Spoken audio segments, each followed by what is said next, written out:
tops. It's my everyday. Yeah, Ray.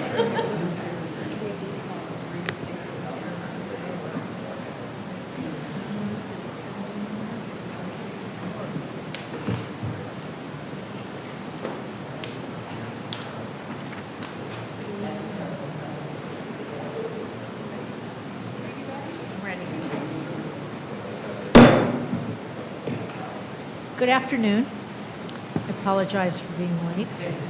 I'm Chair Sue Oliva, and I'd like to welcome you to the January 2025 Historic Resources Commission meeting. The HRC is a quasi-judicial body that is governed by North Carolina general statutes, the City of Asheville's Unified Development Ordinance, and Buncombe County Ordinance. We are authorized to hear requests for certificates of appropriateness for alterations, demolitions, new construction, and other work within the historic districts, or for the alteration and demolition of historic landmarks and other duties, including preliminary review of subdivisions as specified in the ordinances for the HRC. I will now ask the commission members to introduce themselves. Cecil Hope. Sue Oliva, historian. Will Hornaday, Albemarle Park. Sarah Gross, archaeologist. Shannon Watkins, real estate broker.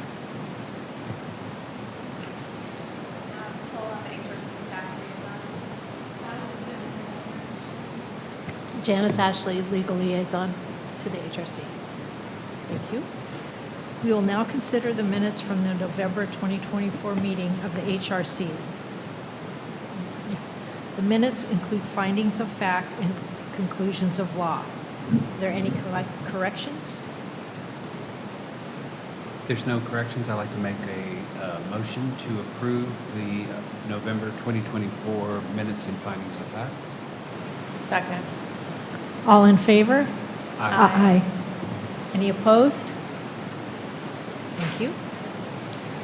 We will now begin the evidentiary hearings for the items listed on the agenda. As a quasi-judicial proceeding, the HRC is not setting policy, nor are we soliciting public opinion on the desirability of an application. The HRC hears and considers evidence presented and applies the standards set forth in the guidelines and standards of the specific historic district for that application. The HRC must make its decision upon competent, material, and substantial evidence to determine the facts of the hearing. The HRC will use judgment and discretion to apply the standards contained in the relevant guidelines to the facts.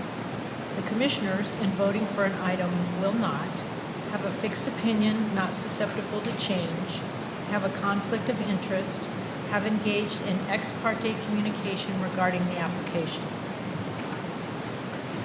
This meeting is open to the public, but participation is limited to interested parties who wish to provide comment or testimony regarding the proposal.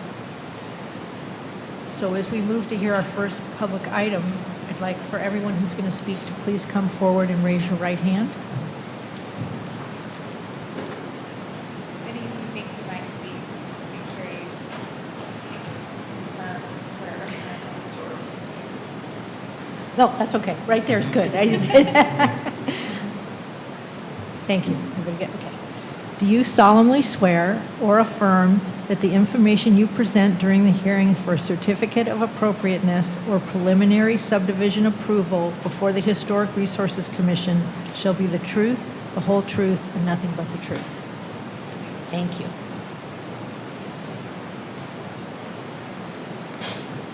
Alex?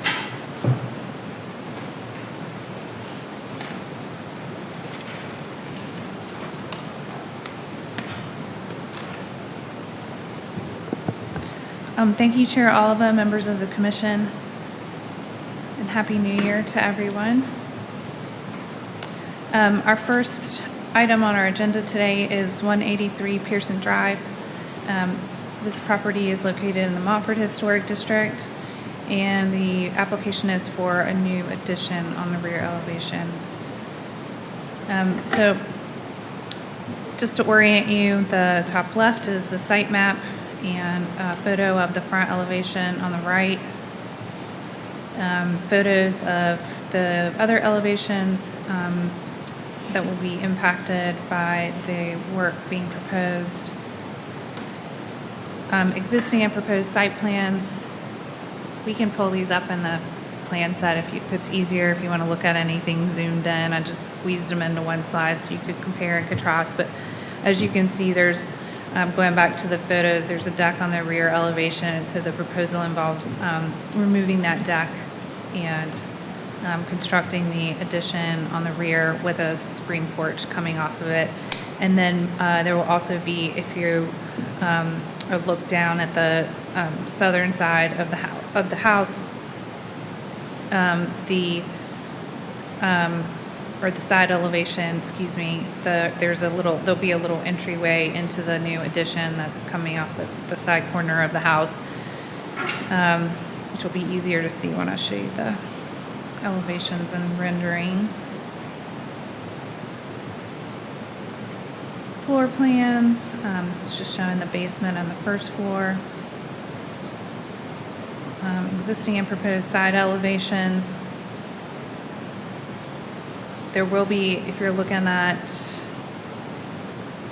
think I'm getting just like incorrect directionals. I need to pull up the site map, but I think this is the actually the east elevation. There's also some windows that are proposed to be changed on that elevation, and we can take a closer look at that too as we get into the discussion if it's helpful. And then here are the existing and proposed rear elevations, as well as a rendering of the addition. I did also receive not too long ago before the meeting today some additional items, including some additional. Were you able to get to add those exhibits? You did? Okay. Let's see if I can. Oh, I see them. H.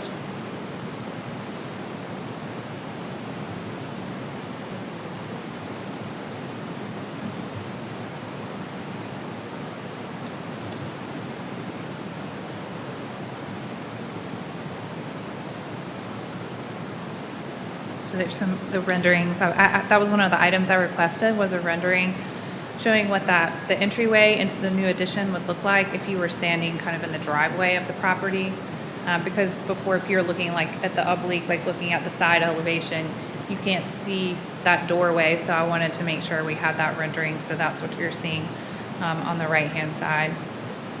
And then we also asked for a railing detail, which is here. I asked for.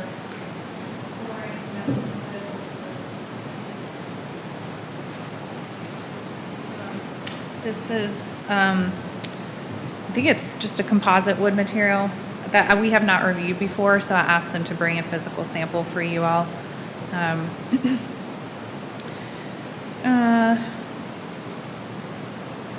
Had misstated earlier in my staff report that I needed the roofing material for the covered entry, but I think that was just an error on my part. Also, my manufacturer specifications for all the doors, we've got those. And I asked for some additional information on the windows that were proposed for replacement, which was also submitted today. I don't have any concerns about any of the windows that are proposed for replacement. I just wanted to make sure we had the adequate information. And then I also, they're relocating an EV charger to make room for the addition, but that's something minor. But they did submit the photo of where the charger is going to be moved. They also submitted a revised landscape plan, and then I did ask for there's a little on the,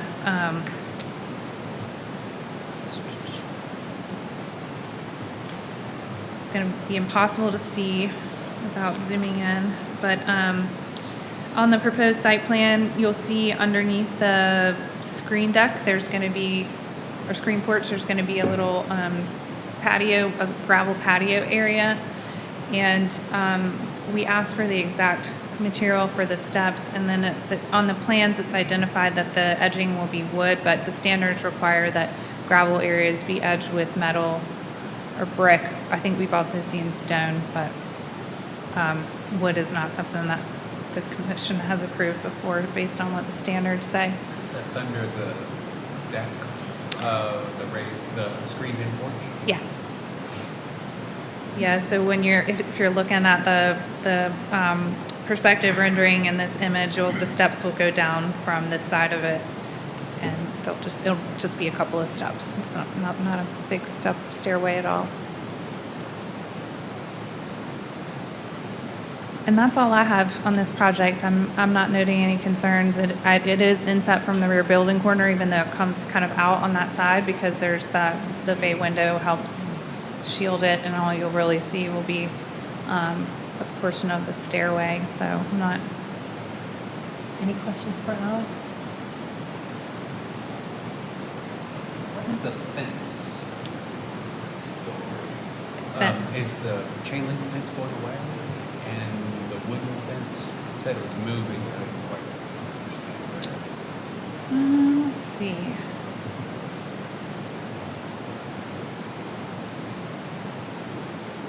Might have to defer to the applicant on the Okay. fence configuration that's out there now. where. It was my understanding that there's a new section of wood fencing that's going to extend along into the side yard and come out in front of the, where that little entryway will be, like right behind the bay window. Do you see where I'm describing? Like I thought that was the new section of fence, like basically right where that landscaping bed is, where it ends. The new section of fence would come and then make a turn and go towards the house. Does that make sense? So I'll let the property owner or the architect answer that.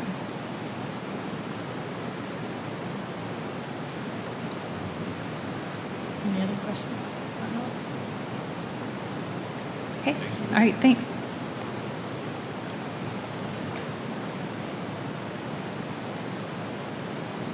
I've got all your stuff pulled up, but it's labeled differently probably than what you guys labeled it. 'Cause you had to, Any questions?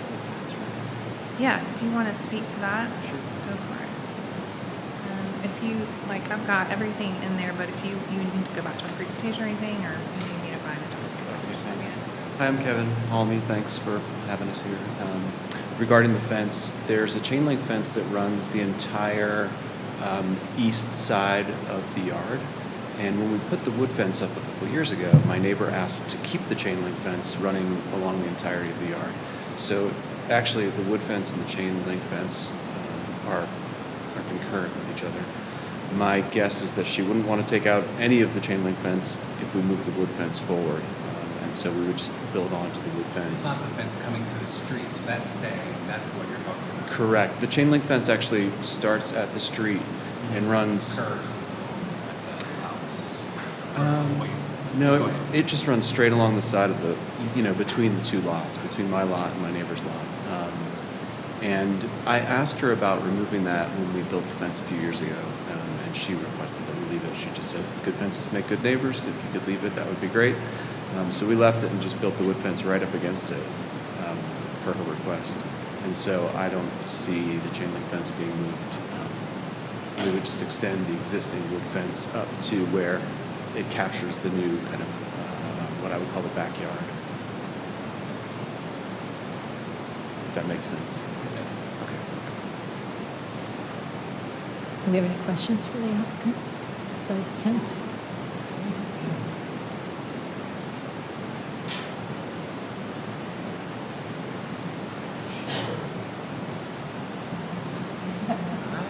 To you.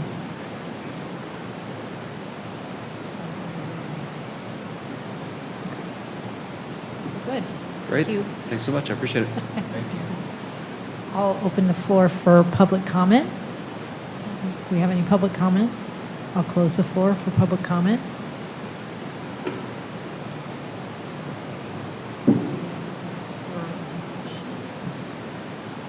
Any further discussion or motion?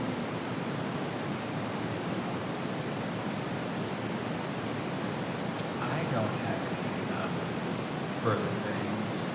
It's pretty clear. Yeah. Okay. Well, I'd like to make a motion then, if there's no other questions.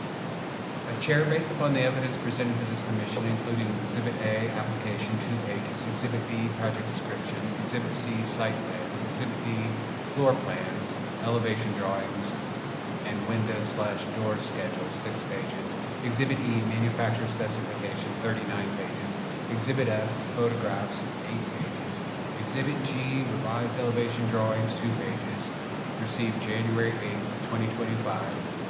Exhibit H, west facade image. Exhibit I, EV charger relocation. Exhibit J, landscape plan. Exhibit K, revised site plan received January 8th. And the Commissioner's actual inspection and review of subject property by all members. I move that this commission approve the certificate of appropriateness based on the following. One, that this application is for demolition of existing deck, non-original windows and doors from basement and first floor on rear elevation. Construction of a new 2-story, 800 square foot addition, 120 square feet screen porch, and 30 square foot covered porch in the rear elevation. Addition will have painted pebble dash and wood shake siding matching existing asphalt shingle roofing and matching existing Marvin 9/1 SDL double hung and 9 and 6 light fixed wood windows. Marvin half-light, single light, and paneled wood doors. Screen porch will have a KDAT composition flooring, wood railing with square pickets spaced X on center, 2 inches on center. Covered entry porch and stairs will extend from south-facing side of addition toward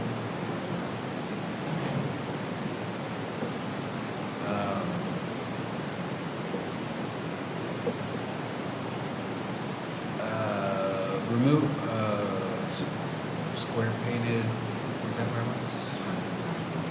Covered in two porch, yeah.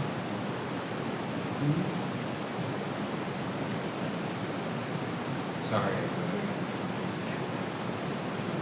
Entry porch and stair will extend from the south-facing side of the addition towards the front elevation and will have 8x8 support posts. KDAT composite flooring, wood tongue and groove ceiling, painted wood railing with square pickets spaced 2 inches on center, painted brick support piers and square painted lattice screening beneath. Removal of non-original shake siding from foundation on east and west elevations and resurfacing with painted pebble dash matching existing. Replacement of 3 existing 1/1 windows on west elevation with new Marvin 9/1 and 6/1 ADL wood double hung windows. Relocation of existing EV charger on east elevation. Site work including reconfiguration of existing brick walkway inside and rear yard. Install a 4-foot tall opaque privacy fencing in side yard matching existing fencing. Stone steps and gravel area bordered by brick. Sorry. I think the standards say usually people do that, that look and edging, which could be brick, stone. Yeah, I think, If you don't have to decide today, also you can say TBD and then we can make a condition that you submit them later. I'm inclined to say TBD on that based on what the height of that gravel pad is going to need to be underneath, because there's a slight slope to the yard, and so I think were it necessary to become larger than something, I like that metal edging, but I think that It might be it, too tall. it may be too tall. Okay. So if we can do TBD, that'd be great. We're going to TBD this. Thank you.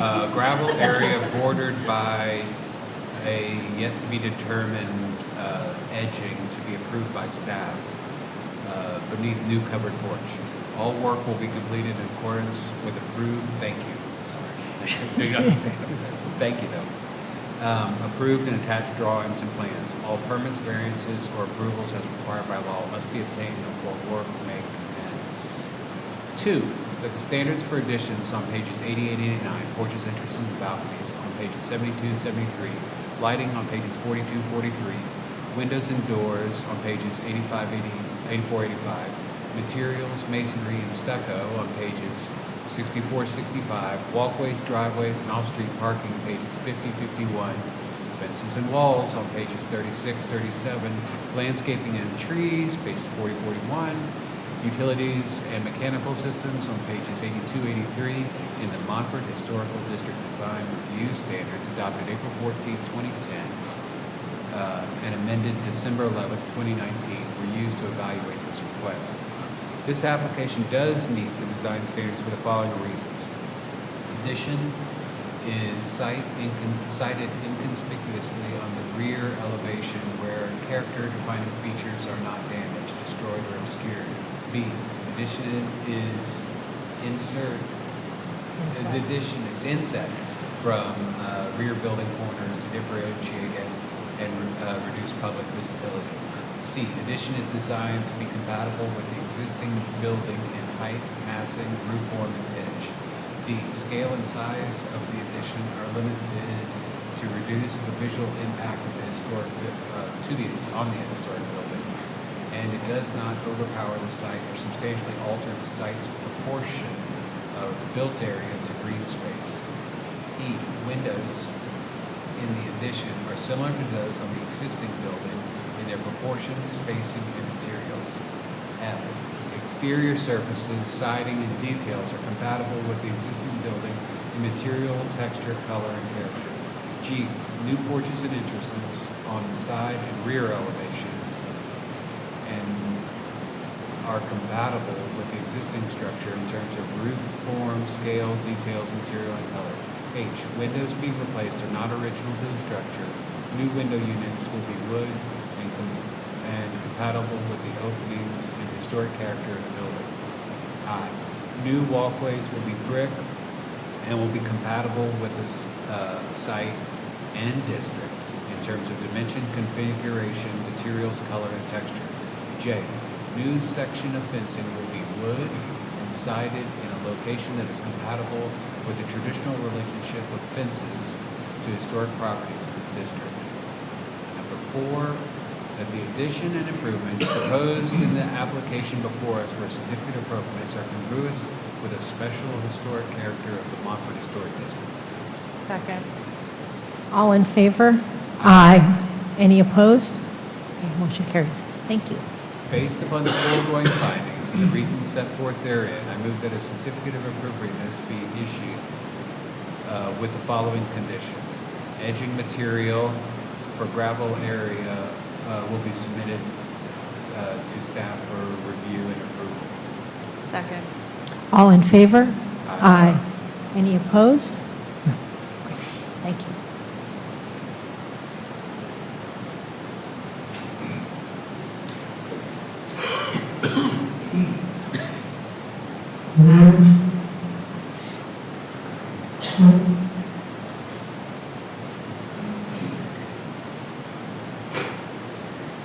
All right, our second application, if I can, computer to cooperate, is 255 Cumberland Avenue. This is an interesting application before us today, or before you today. This is a subject property. It is one of the 2 properties on Cumberland Avenue that's on a bit of a peninsula, so you really can see the house from all 3, the front and side elevations pretty well. These are some Google Street View images just to show you. There's photos included in the application, but I thought it would be helpful just to take a zoomed out look of how it looks really from the street, since that's how most of us would experience it. So the application is for a Tesla solar shingle roof. This is the first time that we've had an application for this here. In the top left is an example that the applicant shared with me of one of their recent projects in Davie County. And on the right-hand side, I reached out to the preservation staff listserv before the holiday and asked if there were any other cities or counties that had a Tesla solar roof application be reviewed by their Historic Preservation Commission, and Raleigh had a great example. So the images on the right are of the house that their commission approved a Tesla solar roof for. It's obviously, the pictures are before the roof was installed, so you can't see what the roof looks like, but hopefully you can get a sense of, that the house is right up on the street, the roof is very visible. So I just wanted to give you that as an example. And I did include the meeting minutes from when the Raleigh Commission reviewed this. If you are interested in reading them, I thought it was a helpful case study. And I think I got in a hurry today and did not include the roof plan, but there is the whole roof plan in there. But the Tesla solar roofing material is different, and then it covers the entire roof versus just like the panels that are placed in different places on the roof. So it's up to you all to make the determination as to whether or not you think this will detrimentally impact the historic character of the structure of the district. I think that I did cut out an image that I dropped in the folder for you all that just shows, it's not really like the most helpful thing, but just the tile image, just so you can see kind of, it's got a texture to it. So while it is reflective, I think that and I didn't have a chance. The applicant also shared with the commission today a document that talks about the glint and glare of the product, and I didn't have an opportunity to review that before coming to the meeting today. So I'll try to skim it while there's any discussion in this item.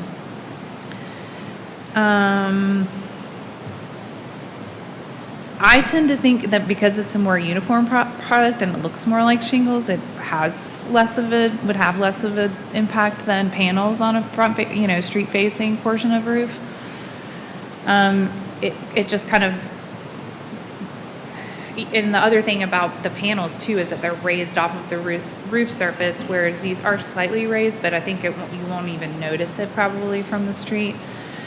I think where I start to get a little bit like, I don't know, is if we had, 100 houses in the district that had this material on it, does that then over time change the character of the district? I don't know. I do know that obviously the standards were written to support sustainability goals in addition to maintaining historic character, so this is just going to be something we'll have to figure out. I will say that on this particular house, if I'm, kind of weighing the different factors here, there are some houses where the roof form is very dramatically a character-defining feature. I think all roofs are, but this one, I don't think, it's not like it's an existing historic shingle roof or something that is, removing that material would really alter the character of the structure. So I'm on the fence myself. I want to support it because I think, obviously, of course, post-Helene, we're all, thinking on how we can make the planet happier in any way possible. And so that's something that I've definitely been chewing on like everyone else. So, and I think it helped me know that Raleigh had approved an application in one of their districts too. So. Do you feel the color's close between the Tesla tile and the existing? That was just something in the standards. Well, the standards say that it should be medium to dark in color, and so they could change if they came to us and said we want to replace our roof with a different color asphalt shingle that wasn't what it is today, we could approve that at staff level. So I think obviously it does meet the medium to dark in color. It's hard to know without seeing in person. Like if you're looking at this aerial image on the left, obviously it looks really shiny. but I don't know if is it ever going to look like that if you're looking at it from street. I don't know. I'll let the applicant maybe can give you some insight kind of on any questions you might have on the glare and how that might be a factor for you all to consider. I don't know if that answered your question. I think it's similar in that it's dark gray, but It's black. in the existing house. The Tesla. Oh, on the Tesla. I think that image that I pulled just was like to show the grainy texture. I think it looks more, the images I've seen, I think there was another one, might have been a different building that was in just like the stock photos of the product information from Tesla that looked similar to that. It's like gray and a little bit reflective. And you're happy with the relocation of the collection? I'm glad you asked me that. I did want to talk through with the applicant options for the collection because the one in Raleigh, they were able to put it inside, and I'm having all of that on the street facing portion is not ideal, and they haven't provided any suggestions on how they might screen all of that because it will be like on the side elevation. If you're facing the side, the picture on the bottom, on the driveway, this isn't the best picture, but if you're facing that, you're kind of looking, there's like that, the porch comes out almost on top of some little like storage area, I think, and then to the right of it is on the side elevation is where they're proposing to put all the equipment. And so they are pretty big pieces, and they're white, so they will stand out. So either they need to be, I don't think that when I talked to when I had the pre-application meeting, I don't think that at that time there was an option to move them anywhere else. So then if that's the case, then we would need to be some screening for them somehow. Thank you for reminding me about that piece. I tend to focus so much on the roof part, but forget about the collector, all the equipment. Just thank you for including these minutes. It's fantastic. Yeah, that was we were able neat. to hear. You're welcome. I was thankful. I was like, ooh, somebody responded to me on the listserv when when I need you.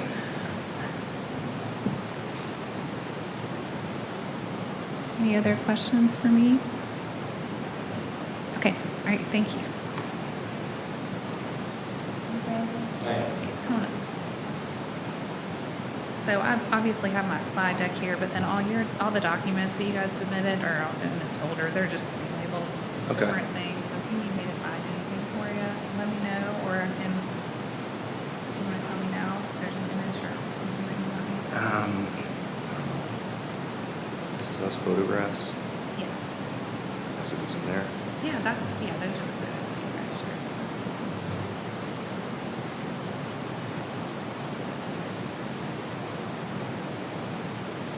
sure. Oh, those are his site survey photos. Okay. I was just seeing if we submitted any other. So I'm Brandon, by the way. Thanks for having me. Do y'all want to start with questions for me? I know this is something new for a lot of people. But I have a couple notes that I wrote down from, I think, just comments or questions y'all might have. But do y'all want to start asking me questions? How about the possibility of moving the storage? The electrical equipment. Yeah.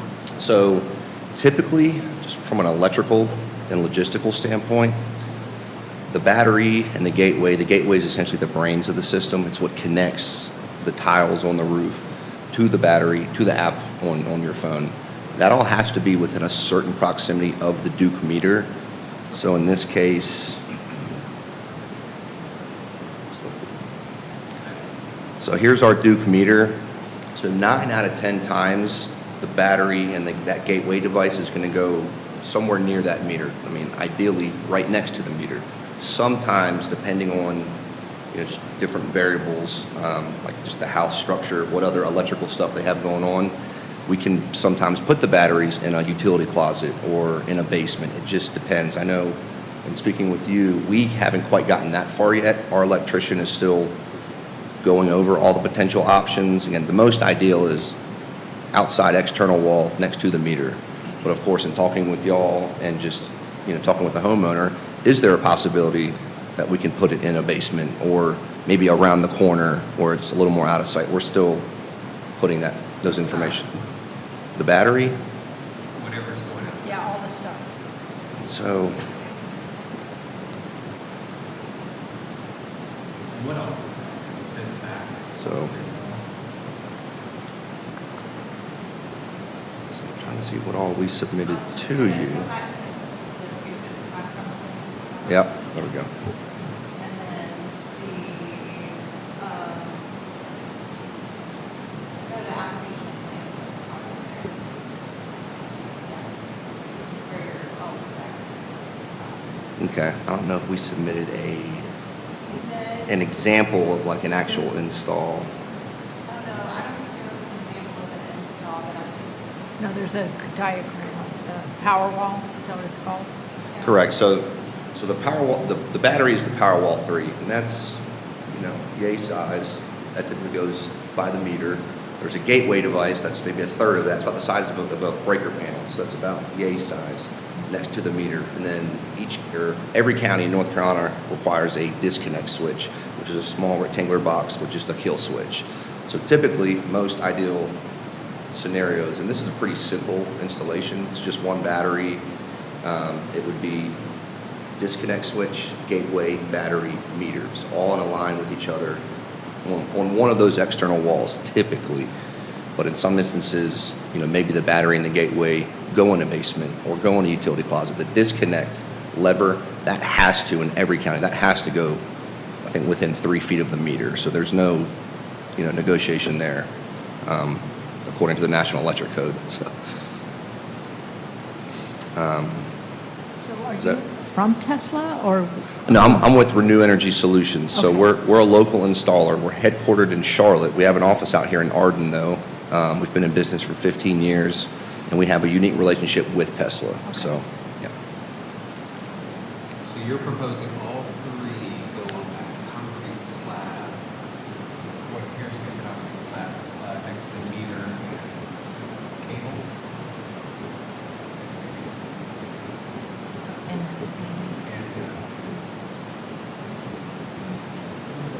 oh, yeah. Yeah, that. So, going yeah. to concrete. And most, I guess that's concrete below. Now, I could almost tell you just by me looking at this, and I'm no electrician, I don't think we could put the disconnect, the battery, and the gateway all right there.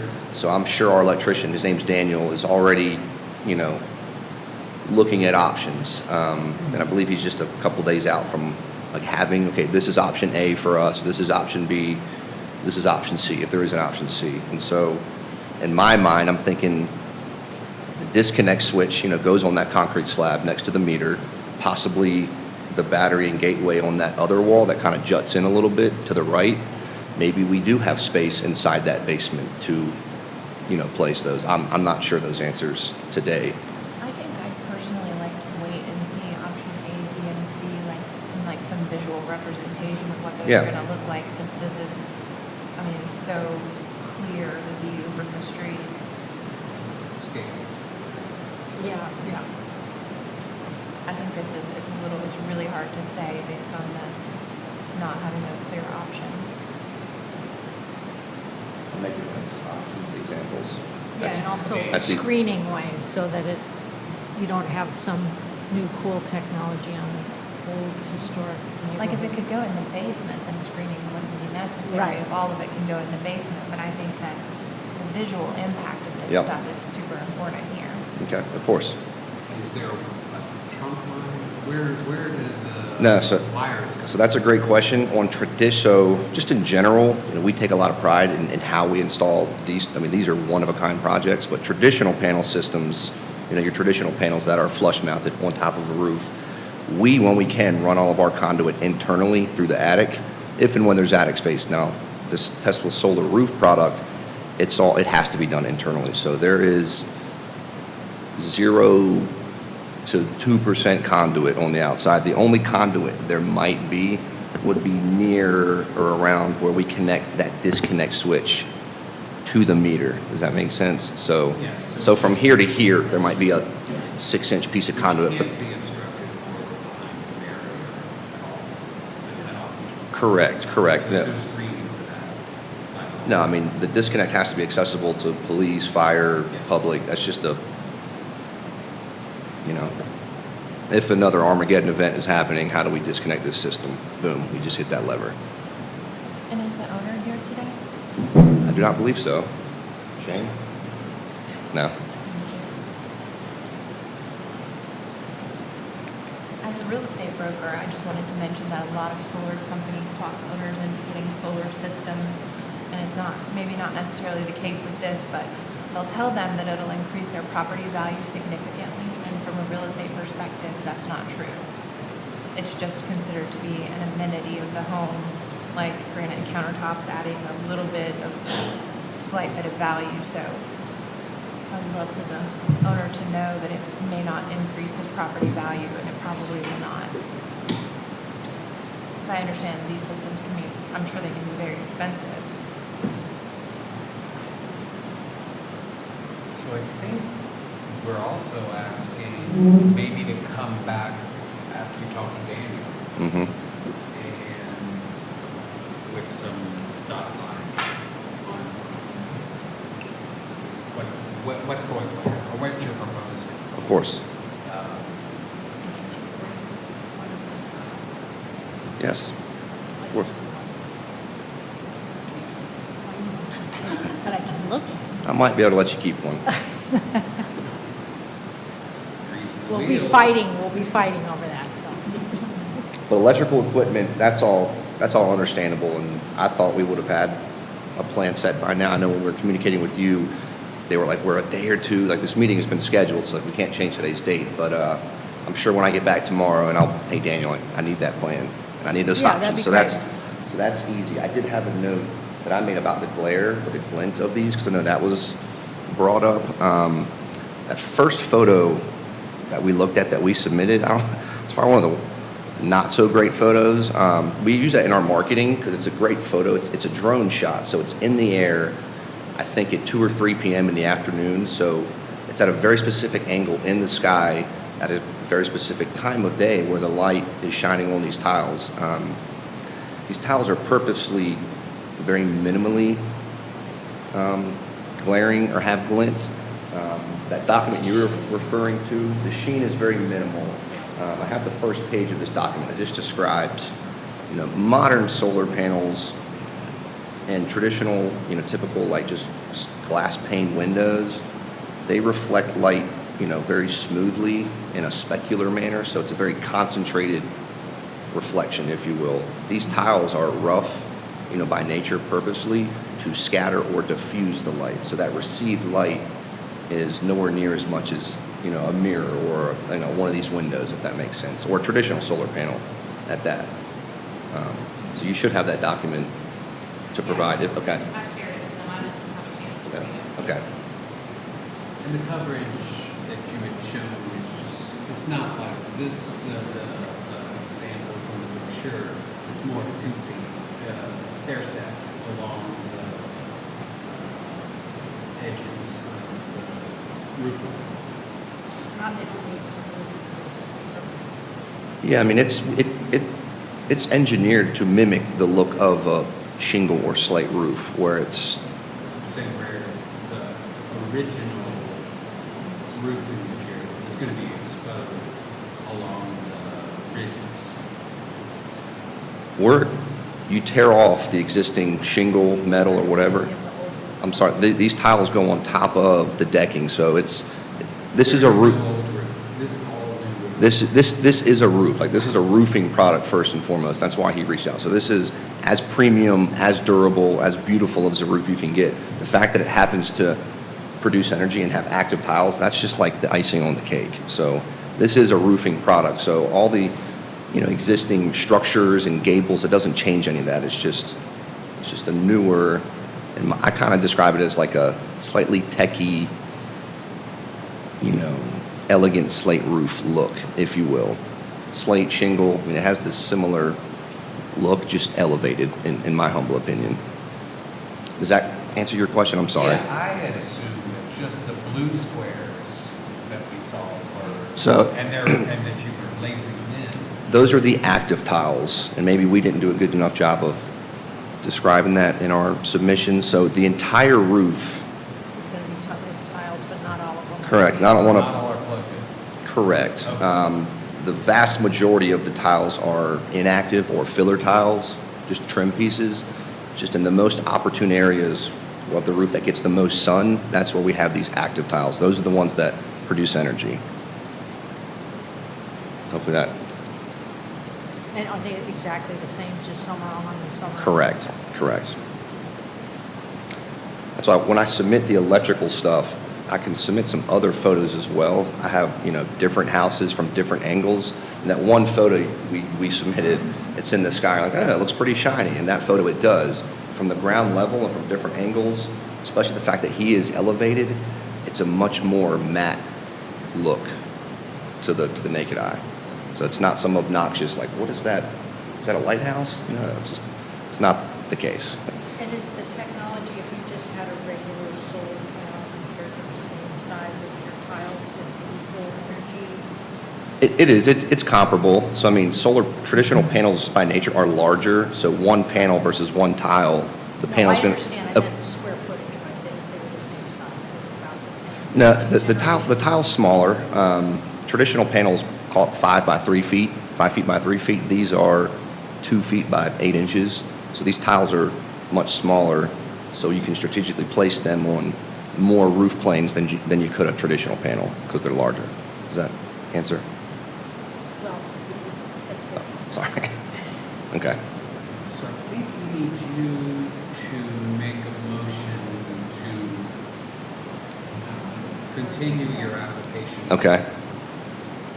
To have a plan of where mechanicals are going. Of course. Is that right? And I don't know when does he have to have that in time for next month? By when's the deadline? Well, I'm interested before we get to that part, are you all feeling like you're supportive? Or you just want to see what the physical product looks like? And I mean, or do you want to see more images and the equipment, kind of what the equipment will look like those things? I just want to make sure that you're not walking away feeling like, I'm not sure if they're at all supportive of this product in the first place. No, of course, no. Yeah. No, I think it follows the standards as a different technology than the raised panels. Yeah. So I was supportive of it. I just want to clarify. Yeah, just we don't want to see that. Rightfully so. We don't want to see that better. Yeah, just a little more visual. I mean, I know that you can mark out with screenings or whatever, but Yep. we'd just like to know the final Yeah. plan. Mm. For electrical equipment placing examples, screening, that's what I have in my notes. Is that- Okay. And the submittal deadline for, you want to continue to the March meeting, or not, February meeting. Yep. Getting ahead of myself. Submittal deadline is 23rd, January 23rd. Submit by January 23rd.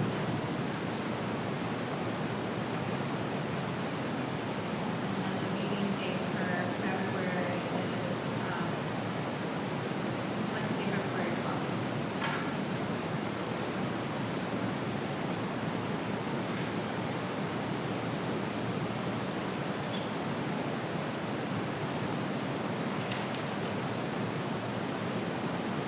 And if something comes up and you all end up needing more time, you can always just. I don't think we'll need more time, Okay. yeah. If you do, who knows what will happen between now and then. That's true. If something comes up, just, you can just reach out to me. Okay.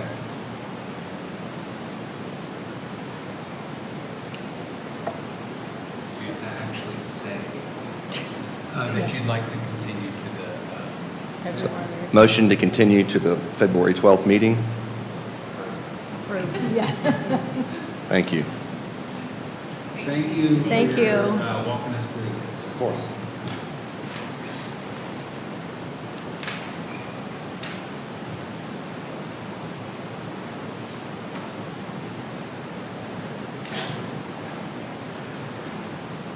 Alrighty.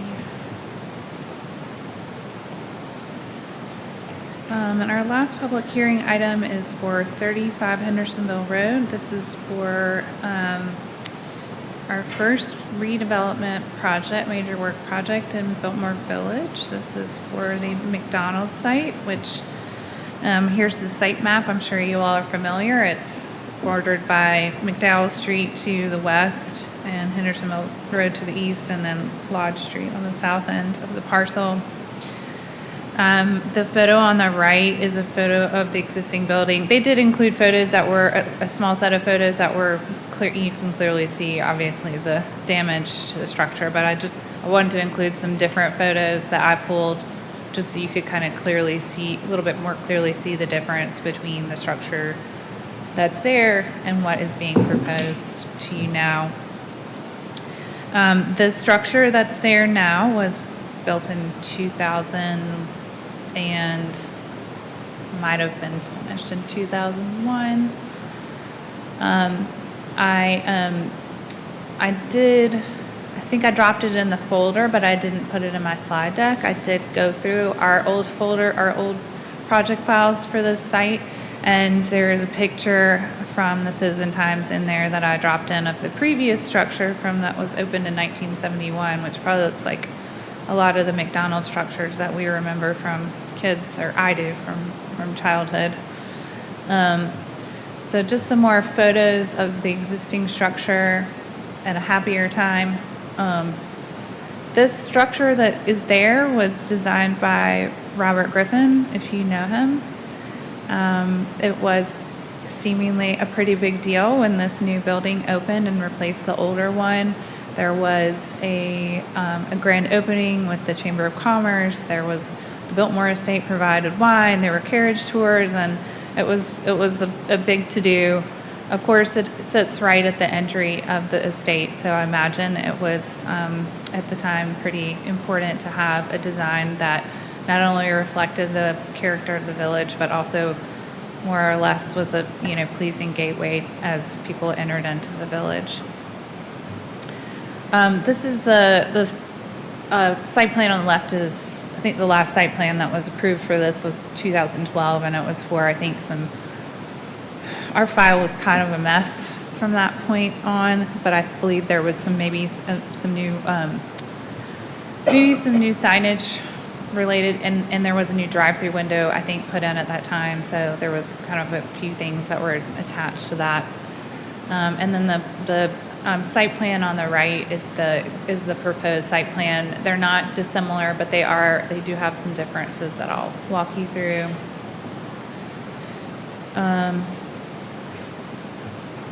So these are the proposed elevation drawings. This is the front elevation is the top, or the one that faces Lodge Street, and then the elevation on the bottom is facing Hendersonville Road. And these are the other two elevations, the west elevation and the north elevation. And then on the bottom right-hand side is the drawing for the trash enclosure, or the dumpster enclosure that will be on the site. It's a little bit hard to see my image, but there's of course there's existing drive-through facilities. I just got this information today with all the different signage where the two new drive-throughs are proposed. I do have some concerns about this, but I will come back to that later when I get through the rest of my staff report first, since I just had a chance to review that today.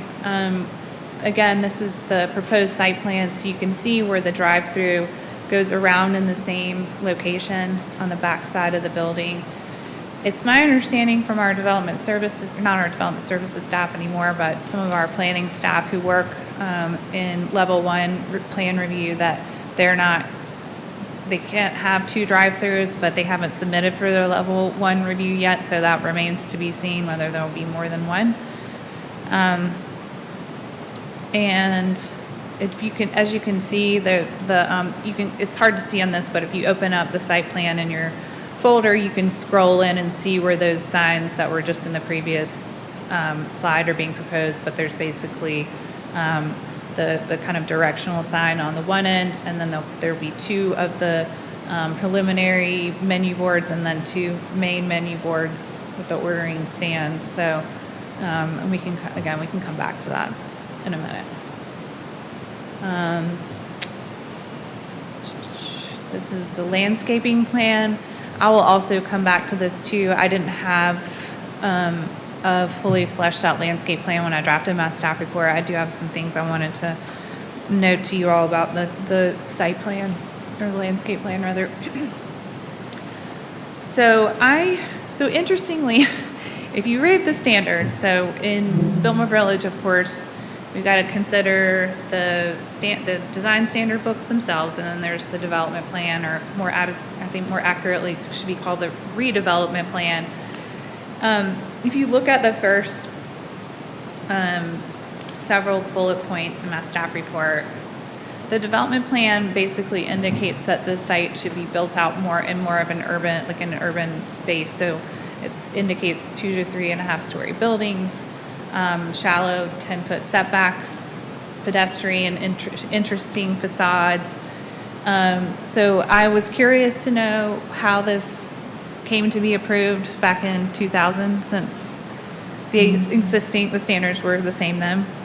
And so I went and unearthed minutes today, and they were not helpful at all.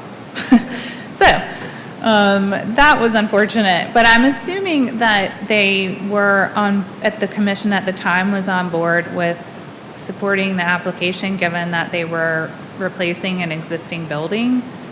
I don't know. That's that'll be a little bit of a head scratcher to me, how the commission can just not apply all the standards. So I just want to throw that out there, that's part of what we've got to hash through as part of the discussion on this project.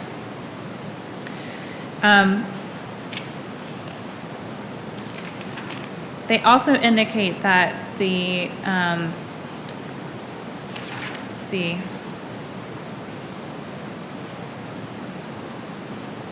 and the architectural language should be drawn from original commercial style buildings or late multiple bay built development buildings as appropriate.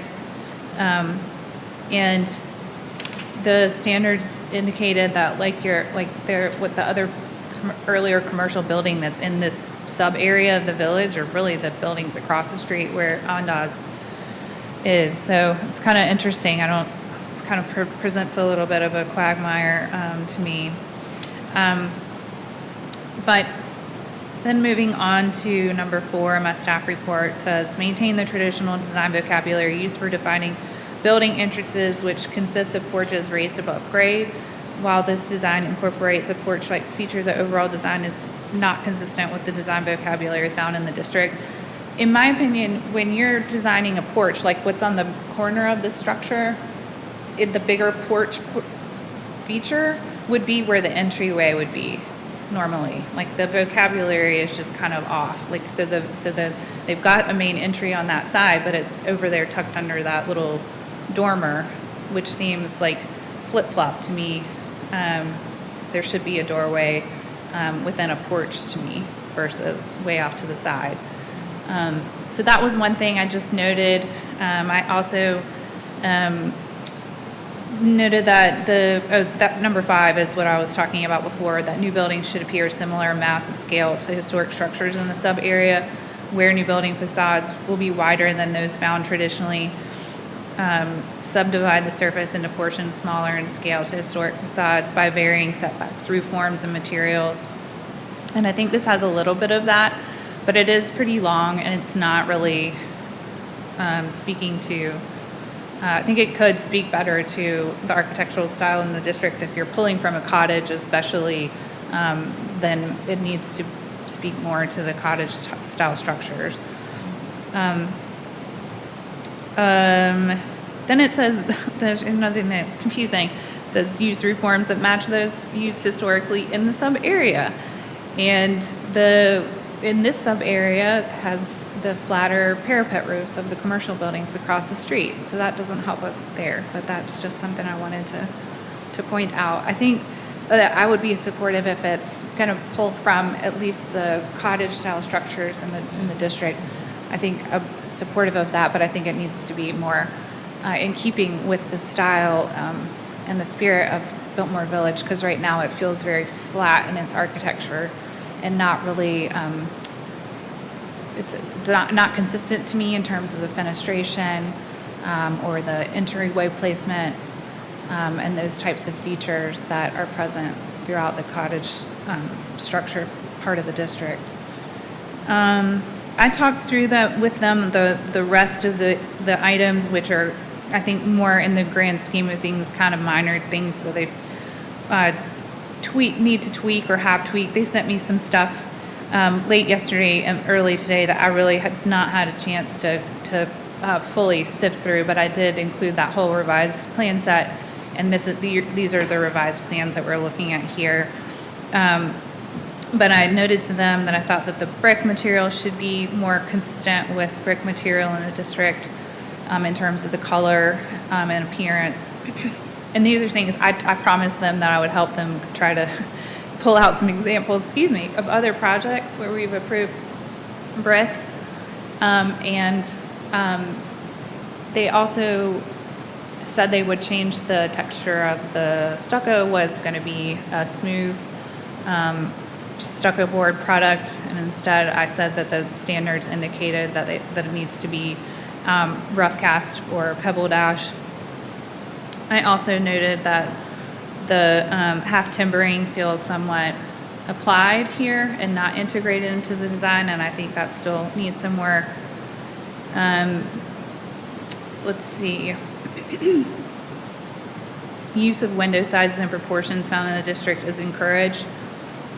I think these windows in particular feel very much like a commercial storefront window, which is not consistent with again, to go back to what's not consistent with the cottage style structure. They should present more like traditional windows. And the existing structure has aluminum clad windows with simulated divided lights, so I think that's important to maintain that appearance. Let's see, and we talked about the color palette. Just to note to you all, I did speak with someone from Sherwin-Williams, it's probably been 2 months ago, and they took the color palette that we have, and they were going to update it for us, so that, because a lot of times last thing we want right now is for people to go and try to repaint their building and not have the updated color palette with the current color list. So we're just waiting to get that back from Sherwin-Williams, and once we have it, we're going to share it with them, because I told them I thought that the color for the roofing that they picked could be tweaked, and then also the paint. I think the paint colors could be tweaked a little bit too, to be consistent with the palette. Let's see. Let me go to site plan. I did note that the site landscaping should be incorporated to buffer the parking area, interiors of the lot, and foundations of the structures, which they have added landscaping. It's impossible to see on this slide, but they have some crepe myrtles shown in the front of the structure, and that's not a native to, I know that that's used often in commercial site plans, and that's not consistent with the landscape palette for Biltmore Village. And so I would suggest a revision to that. I know this came up in the minutes from 2000. They did talk about the same thing that we always talk about when we're looking at redevelopment in Biltmore Village, which is the original Olmsted tree planting plan. And unfortunately, DOT won't let people use big trees along their rights of way. And so if you remember the hotel development from a couple of years ago, that along Hendersonville Road, the commission okayed dogwood trees, and that's what the commission has either been okay with, dogwood trees or service berries in those areas where they're along the DOT rights of way. I did note there was, let me see if I can pull up the site plan over here so I can zoom in a little bit.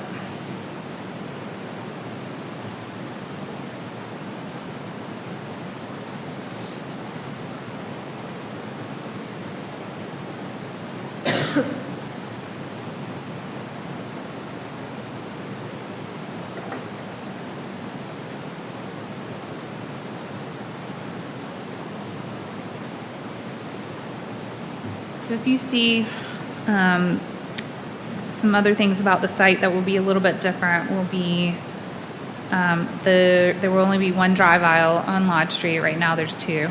So there will be a single drive aisle, two-way traffic drive aisle. And then they also, to provide ADA access into the site, you see that walkway that goes across and then it turns and goes up to the front entry patio porch area. Originally on the plan was going to require railing to go all the way across that, which was going to be pretty visible. So that was, thankfully, they were able to eliminate that. And they've added, that's where the crepe myrtles are that need to be revised, but there will be pretty hefty landscaping there to kind of soften the appearance of the structure. Let's see, I also had noted to them that the number of light fixtures that was previously shown on the building was kind of overwhelming. I don't know how many there were, but there were a lot of light fixtures, so they revised the plans to eliminate some of the light fixtures. Then I think the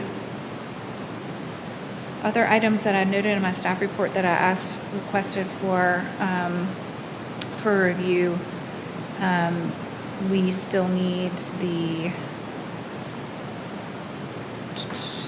sidewalk specifications for the public sidewalk, and then also the brick material for the foundation wall of the structure, because I imagine they probably wouldn't use the same brick there. So that's my long list of things that I just went over with the applicant. I really think that the design, I can appreciate what the work that the team has done already, but I think to me this still looks like a McDonald's that could be pretty much anywhere. I hate to say that, but it does feel like that to me. And I think that, the McDonald's in Asheville has been televised a lot, and it's a widely known place to be It's the second most famous building. yeah. And I'm not, I think it helped, of course, back then that Robert Griffin was the architect, because he certainly is one of the experts in the architectural character of Biltmore Village. So it doesn't necessarily have to go back the way it was, but it's like I told the applicants, I said I can't unsee what was there, which was definitely more consistent with the character of the village. So Roof color? the roof color, I forget what the color is, but I noted that it was pretty red. It was pretty bright. So that was one of the other things I noticed, that they should pick a more muted color. And that was one of the other things I have on my list to look up for them, is get them the color palette of brick material that the commission has approved, as well as a roof material, which we've approved 1 million roof replacements in the village. So I know we can dig up a material spec to send them. So. The standards kind of lean away from drive-throughs, but since this is a previous use, Yeah, they are allowed to have one single drive-through there, is my understanding from the level 1 review. I wish that the project had been submitted all together so that we could understand that. And maybe that's something that you want to talk to the applicant about today, and say, we recommend that you go ahead and submit for that review, because there's going to be more technical pieces to this that may change some of the site design features. It wouldn't change anything about the building, but it could change some of the site features for sure. I don't think it would change like the number of parking spaces, and I didn't take any issue with the placement of the dumpster enclosure. It's different now. It's on the, like, you see it where that, right, kind of right by where the bridge starts on McDowell Street within the site. Right now it's on the other side of like the interior of the site, but I don't think you'll see it. Like, I was looking at from street view. If you're like coming up the bridge, I don't think you're really even going to notice it from the street. And there's a fair amount of plantings there that I don't think you would notice it. But that's also something that you could talk about with them if you thought it was better to move it to the interior of the site where, similar to where it is now. Questions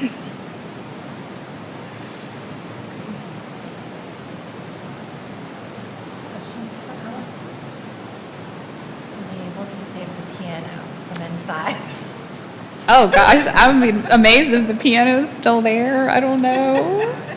I've never been in there, so that's like been the two things. People are like, oh my gosh, I have relatives that have traveled here to go to that McDonald's. And oh my gosh, my kids love the piano in there. And I have no idea. I've never been in there. But I'm sure that the piano can't be in good shape if it still is in there. Now with 26 feet along. What else? Anything? Okay. All right. Thank you. All right.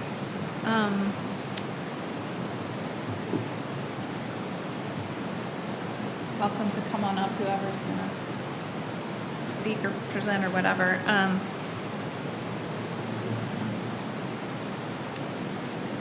Thank you, Alex. Yeah. I bombarded you in the last couple of weeks. No, you didn't. I'm To happy. get us to this point, so I appreciate it. Yeah, no, that's what I'm here for. I'm happy to help.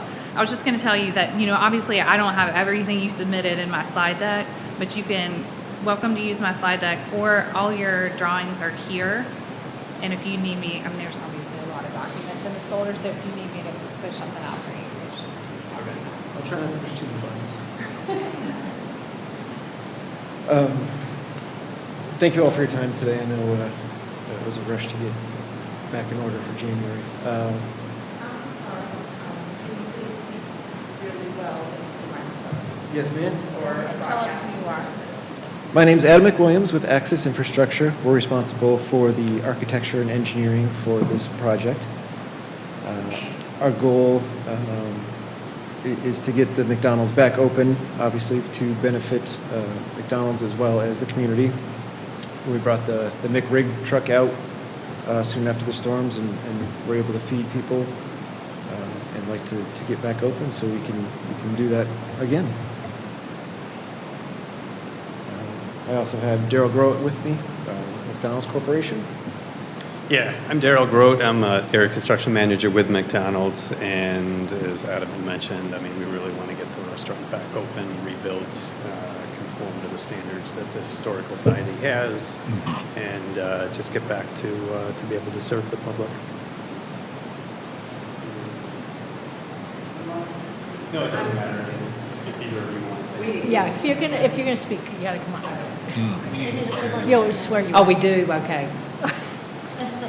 Hold your, I'm gonna swear you in. Right hand up.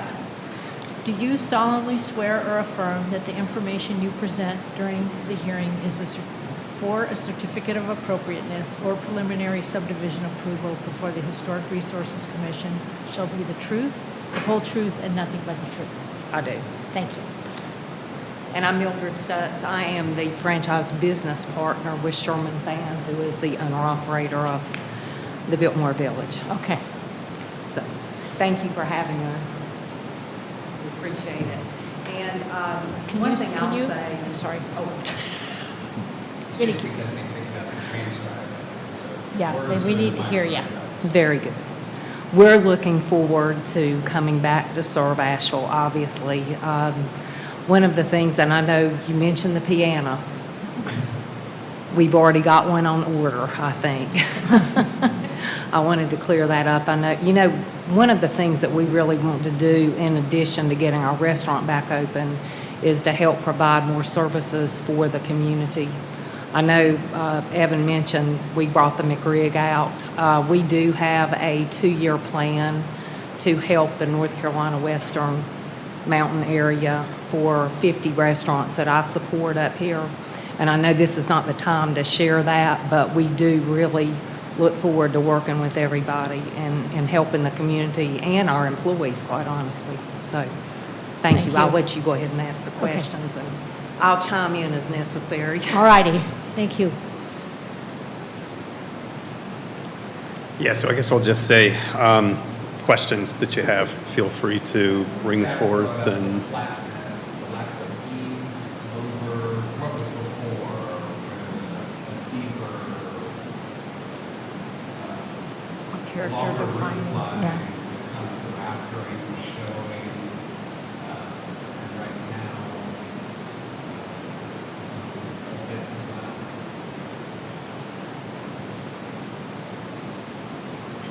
Oh, you've got them On that behind you, side. okay. I wondered what you were, you all kept looking this way, and I'm looking this way, going, you must be looking this, I didn't know you had one behind. No one's looking that way. Is that good? So your reference then is to the overhang at the front and No, the, the dormers. I'm calling them dormers. can't see. Oh, Triangles along the driveway. On one side, the other side, entrance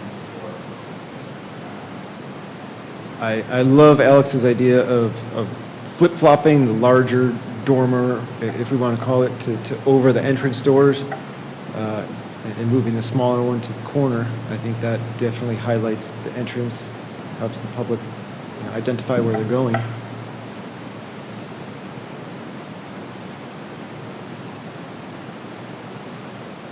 So the roof line is maybe further than the wall of the dormers, which is typical of the village, showing a little raftering that was there as well. Is what strikes me when I look at this. Maybe missing. We want this building to reflect the historic district, and right now it looks like a very modern building. It's not really cottage-y, having that personality of fitting in enough so that it looks like it belongs there. So that's one thing that I think is something maybe which I would like to be able to look at as a commissioner. And then the windows, all I have, and I'm like Alex too, she said, well, you can see what was there before. And the window material just appears from the street or the windows or different. Diverged from standard McDonald's and some of these models. And I think the windows is one. If they divide the lights above, they use a specific size in the our building village that they specified on trying to achieve with the windows. I don't have it in front of me, it's like 5 by something. It's like a repeated window shows up in the village. And I don't know if that's how close that is or how, but the actual black metal appears to be like windows that don't have that same cottage style that I think we're trying to move towards a cottage style more. That's fantastic. If you have the dimension of the windows desired. Okay. I looked through them, and it's very possible I missed them. It was exciting read, yeah. But it can be found. That's perfect. So that's where I am starting with all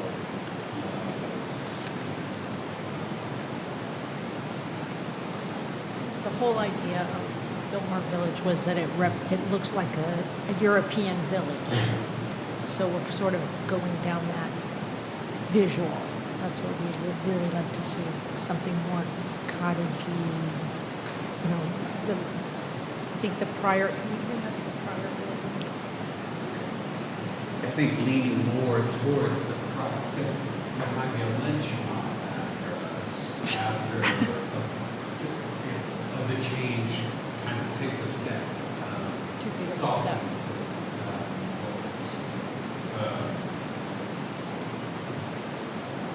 Yeah, those doors all held windows that kind of changed the look when they're just on the new design.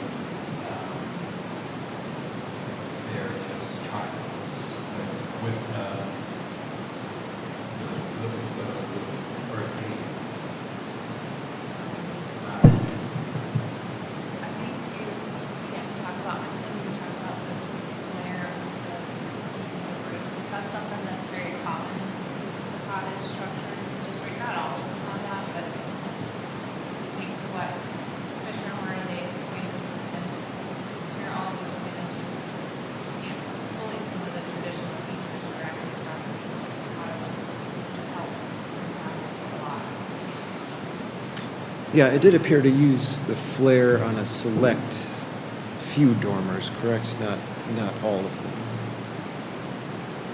Is the flare, the roof extending past the plane of the wall? Yes.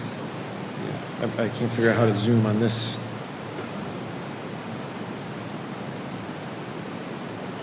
Here's the dimension for the windows.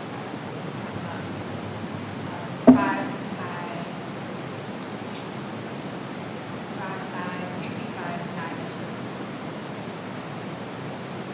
5 feet by 2 feet by 9 inches.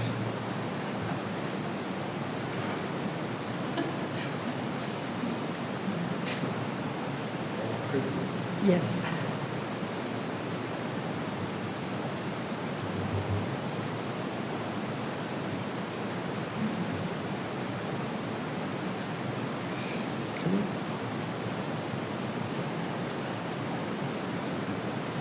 Yeah. Yeah, this little flare occurs on the larger dormer. No, this one. Yeah, there's also raftering under that view. Right. I'm sure you saw the support rafters. There was a lot of detail. It's kind of getting softened.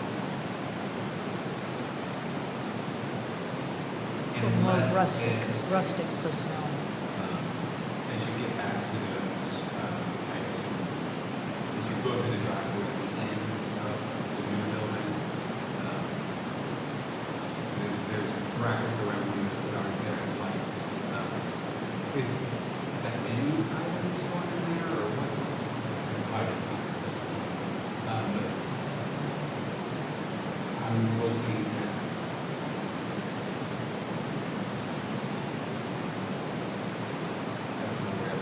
Okay, so that's the those are doors. Correct. yeah. That might be good, they look like doors. And maybe they will, but just, and with the stuff, or with the leather bench. Yeah, those are could be a nice detail. I think there's some pumping up the cottage.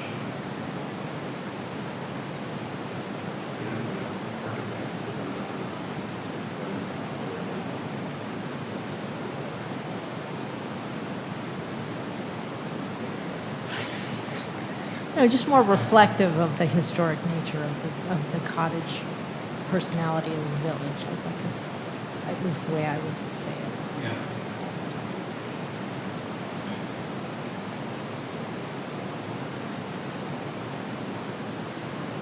Yeah, as long as Daryl doesn't tell me that I've overspent the insurance check.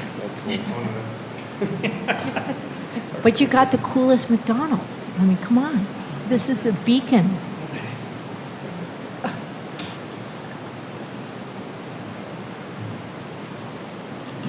What else can we? Yeah, how else can we help you? You get this, An approval.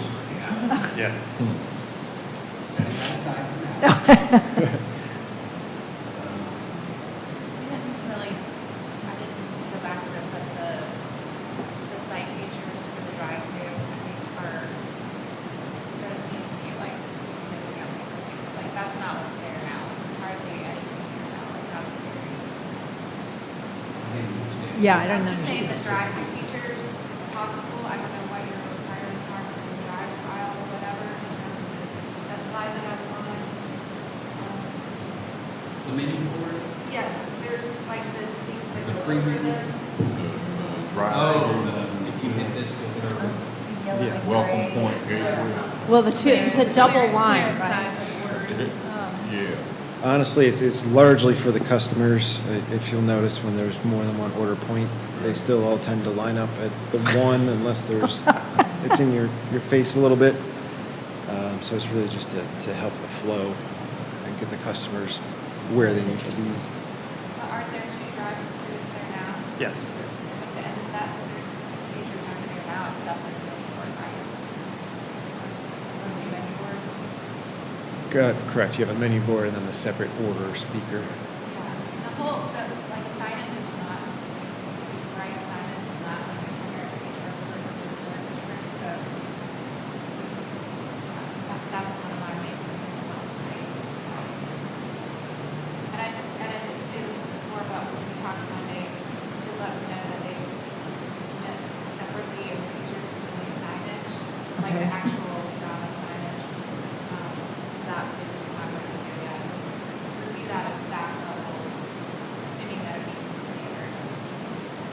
So that's just the big image, the one that got damaged was in the pictures. Well, there's those two big monument signs, and I'm not sure how they got two signs, but you know what I was thinking after we talked the other day, that we did have this different thing back in the day where the agency collects the sign standards, and they can't do that anymore. Our legal team put the kibosh on that a while back, so, so they're only allowed to have one monument sign, but I looked at the plans that Robert Griffin also designed the sign. Structure for the sign, so I'm not saying they have to go back to the same thing. I just thought that was interesting that you could also design these nice looking signs on the site, but we can figure out how line Is the angle of the roof, is that cottage style, or is that something? The pitch. Yeah. Yeah, I think that's part of what maybe they can help it, if you guys look at the pitch, some of the maybe ones that are found in the cottage structure and part of the district, and there's kind of a variety. But maybe that might make it more cohesive with the area of the district. Style that is really more. So this is the stone building. Cottage or cottages. Well, I mean, half of the building now is parapet, right? It's only a sloped roof at the front. You can see that in the picture there. Here? Yes. Yeah, that's the existing rear of the building. What were you talking about?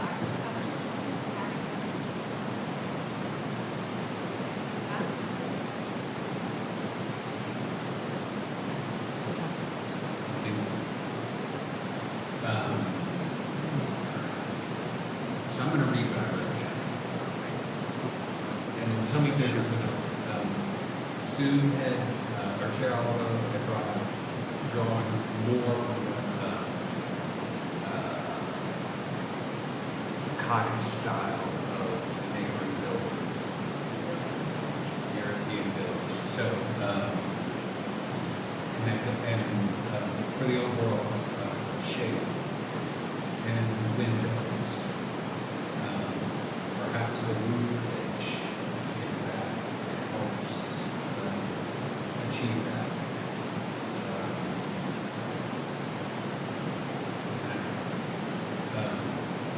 I think, yeah, the roof color, I think, is easy to achieve.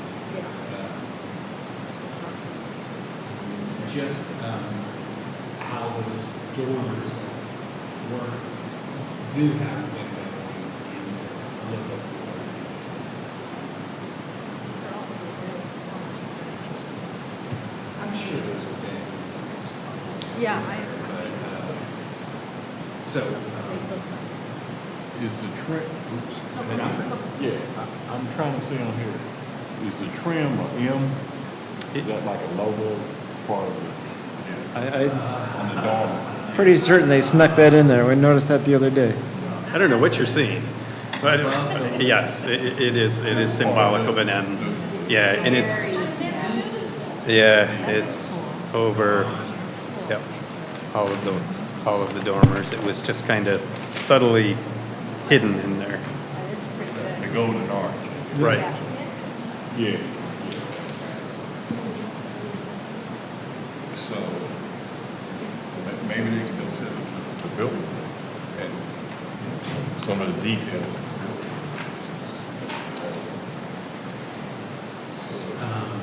what else can be, the trees are fine around the outside, the dogwoods, and it's all dogwoods. Yeah, I was just maybe concerned about Yeah, we're not. Like that.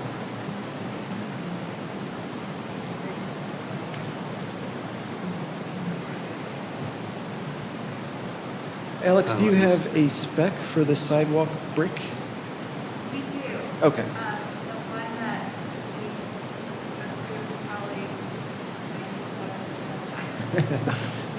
Maybe 99, maybe 100% of the time. I like that The one. last 10 years was, product is kind of called rumbled full range. We have it memorized. I do. I've looked at a lot of sidewalk projects. Okay. So are you, excuse me, are you just wanting that brick on the public sidewalk out here? Yeah, that's And- what okay. that material is what matches. the Okay. So this area right here that's sort of in front of the restaurant is going to be like an outdoor patio area. Would you want to be seeing that as the same type of brick? Is there any preference? I think if you want to propose something different, we would just need to see what it will like, you know. Okay. Did you have something in mind here? I didn't, no. I just, as we were talking about the brick and I thought I'd ask. Okay. Yeah, it doesn't have to be, I mean, you could do,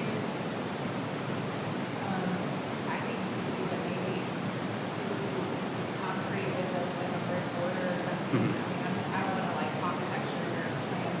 Yeah, we Yeah. just want to see. No, that's fine. So just like, if you think about what you want there, those are the, what we use that same brick. Do you know layer of border or something that would be fine, or if you want to make it different? Okay. Whatever the foundation brick is. I know I probably should know that, I had a project in mind, I think that hotel project that I mentioned a couple of times, like that one has the brick. Okay. Oh, and the primary entrance, you had talked about Moving the doors. yeah, So that they. so it's the, Flip-flop the dormers, we'll call it. Yes? okay. Okay. Yeah. That may help get the primary entrance from facade established. Yeah, that's So a follow good- the standards. Right. Yeah, I like that. Add flare to the roof. Now, this flare end at the top of the E comes out further than the corner? Or does it all move out? I think it all moves out to Yeah. match what is there. The flare is where the dormer roof meets the main roof. And just to be clear, I'm Yeah. talking about the depth of this wall and this roof line having a. Oh, so you're talking about like a reveal? 18 Yeah, a Yeah, reveal. okay. That's sort of what was before, that's what's coming off. Yeah, it's too flat. It's flatter than, I think people are expecting.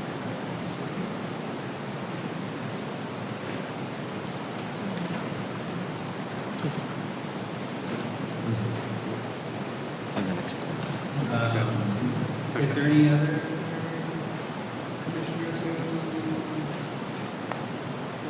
talk about lot? Did we want to talk about the drive-through? I know that was mentioned, and I just wanted to point out that this is the proposed site plan that we had up that we were talking about before. And what this does represent, as Alex had mentioned, the trash trail is moving over here, sort of to the left. It's opposite the parking lot in the back. But what I wanted to talk about was the drive-through. So we currently have a double drive-through at the restaurant now, and what we would be going back with is a double drive-through similar to what we have now. So I just wanted to put this up here just so that everybody could look at it, just to, because I know that was mentioned a while ago. That's a double drive. Yes. So, yeah, so, yep. So really, this area that's all kind of like speckled and stippled here, whatever, yeah, it's concrete. So what you've got, I don't know if you can see the mouse moving on this, oh, you can, yeah.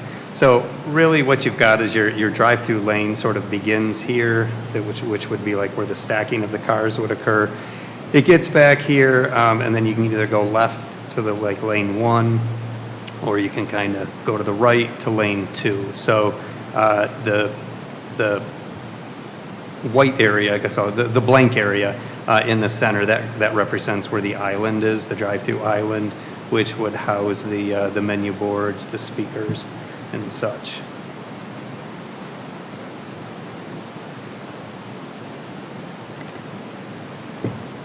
I wasn't understanding the question about the drive-through.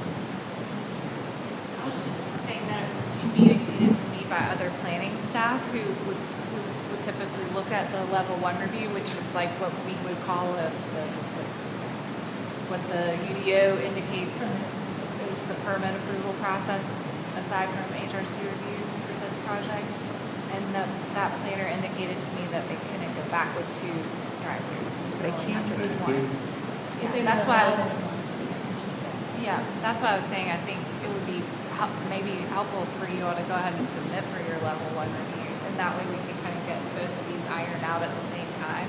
Because otherwise you might have to come back to the commission if they approve something, approve 2 drive aisles and then you have to change the site plan. It could necessitate coming back to them. Okay, that's interesting. Our interpretation of that comment previously was that we had 2 full stacking lanes. I don't know how to illustrate on this little screen here, but there was a whole other lane of cars here that could line up for the second lane.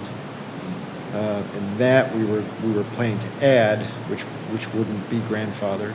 But you're saying that 2 order points, regardless of configuration or anything, is. Because you have to bring the site up to full site compliance of present day code, better present day ordinance requirements, which doesn't allow for a second factor. Which I thought that you guys understood from the early assistance meeting, so.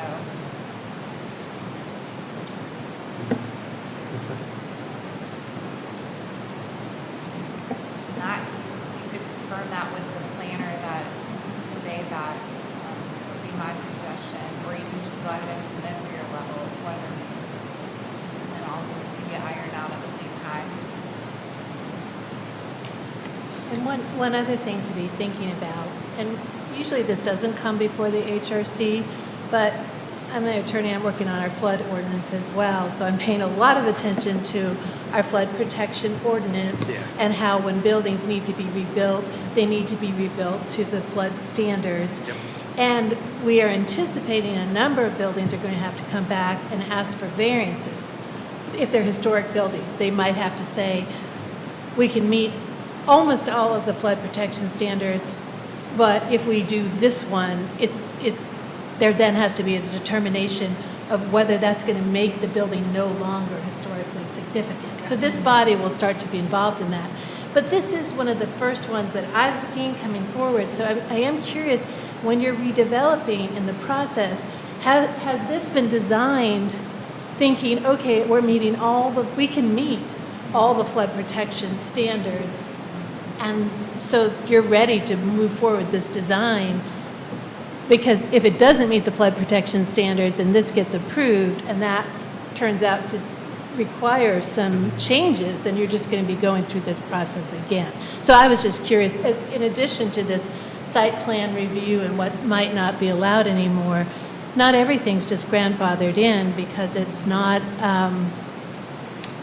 because it's in the floodplain and I think you're completely rebuilding. Yeah, So, and that's. right, you have to. I mean, I'd even be curious, actually, this is one of the few buildings that's standing. So probably in 2001, you built to the standards that we had, and they haven't changed, but it's still standing when you see those other buildings. So to me, delving into the flood protection ordinance, I said they must have done something at the time that where you had some flood protection or flood proofing elements in it that helped it to withstand. Nothing could really withstand 26 feet, but, So I'm curious, where are you in that part of the process in terms of knowing where you're meeting all the other requirements, the building requirements? Very good question. That's something we bounced back and forth with originally. The drawing you're looking at here represents elevating the finished floor of the building 2 feet from where it stands today. We'd actually still need to floodproof 3 feet additional on the building. So there'd be a panel system that covers the doorways. to flood-proof it. Okay. Does that play into the design very much? Just anticipating the things we might hear from people saying, you can't do this and make it look. Well, ideally, we would have just elevated the building the full 5 feet and not had to flood-proof it at all. But given, that ramp at the front and just the grades on the site, trying to keep it presentable and aesthetic with the area, we settled on a 2-foot elevation. Which meets our standards. 5 feet would have exceeded even our standards, but then it would have compromised, I guess, your ability to store it. So that's interesting.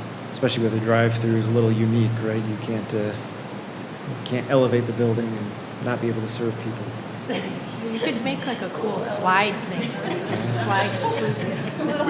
Ronald McDonald will learn. We joked about many possibilities to do exactly what you both just mentioned. So. Okay, that's interesting. So then it's just really the site plan that you might want to look at from a development review standpoint. Regarding the drive-through. Yes. The 2 order points, yeah, Daryl may tell me to just paint what we have. All right. And we haven't looked at it that in depth. I'm trying to remember. It's not something you can even get a variance for. I'm thinking about when something comes in non-conformity, sometimes you have the right to keep it, but that's really building size and not so much other features. So this section we have.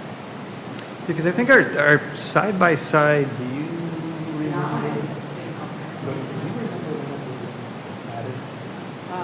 It was in the original when we rebuilt it. Okay. So what I wanted to speak on the drive-through, first of all, 2 things, and we talk about this a lot when we have particular conversations with communities, I'll say.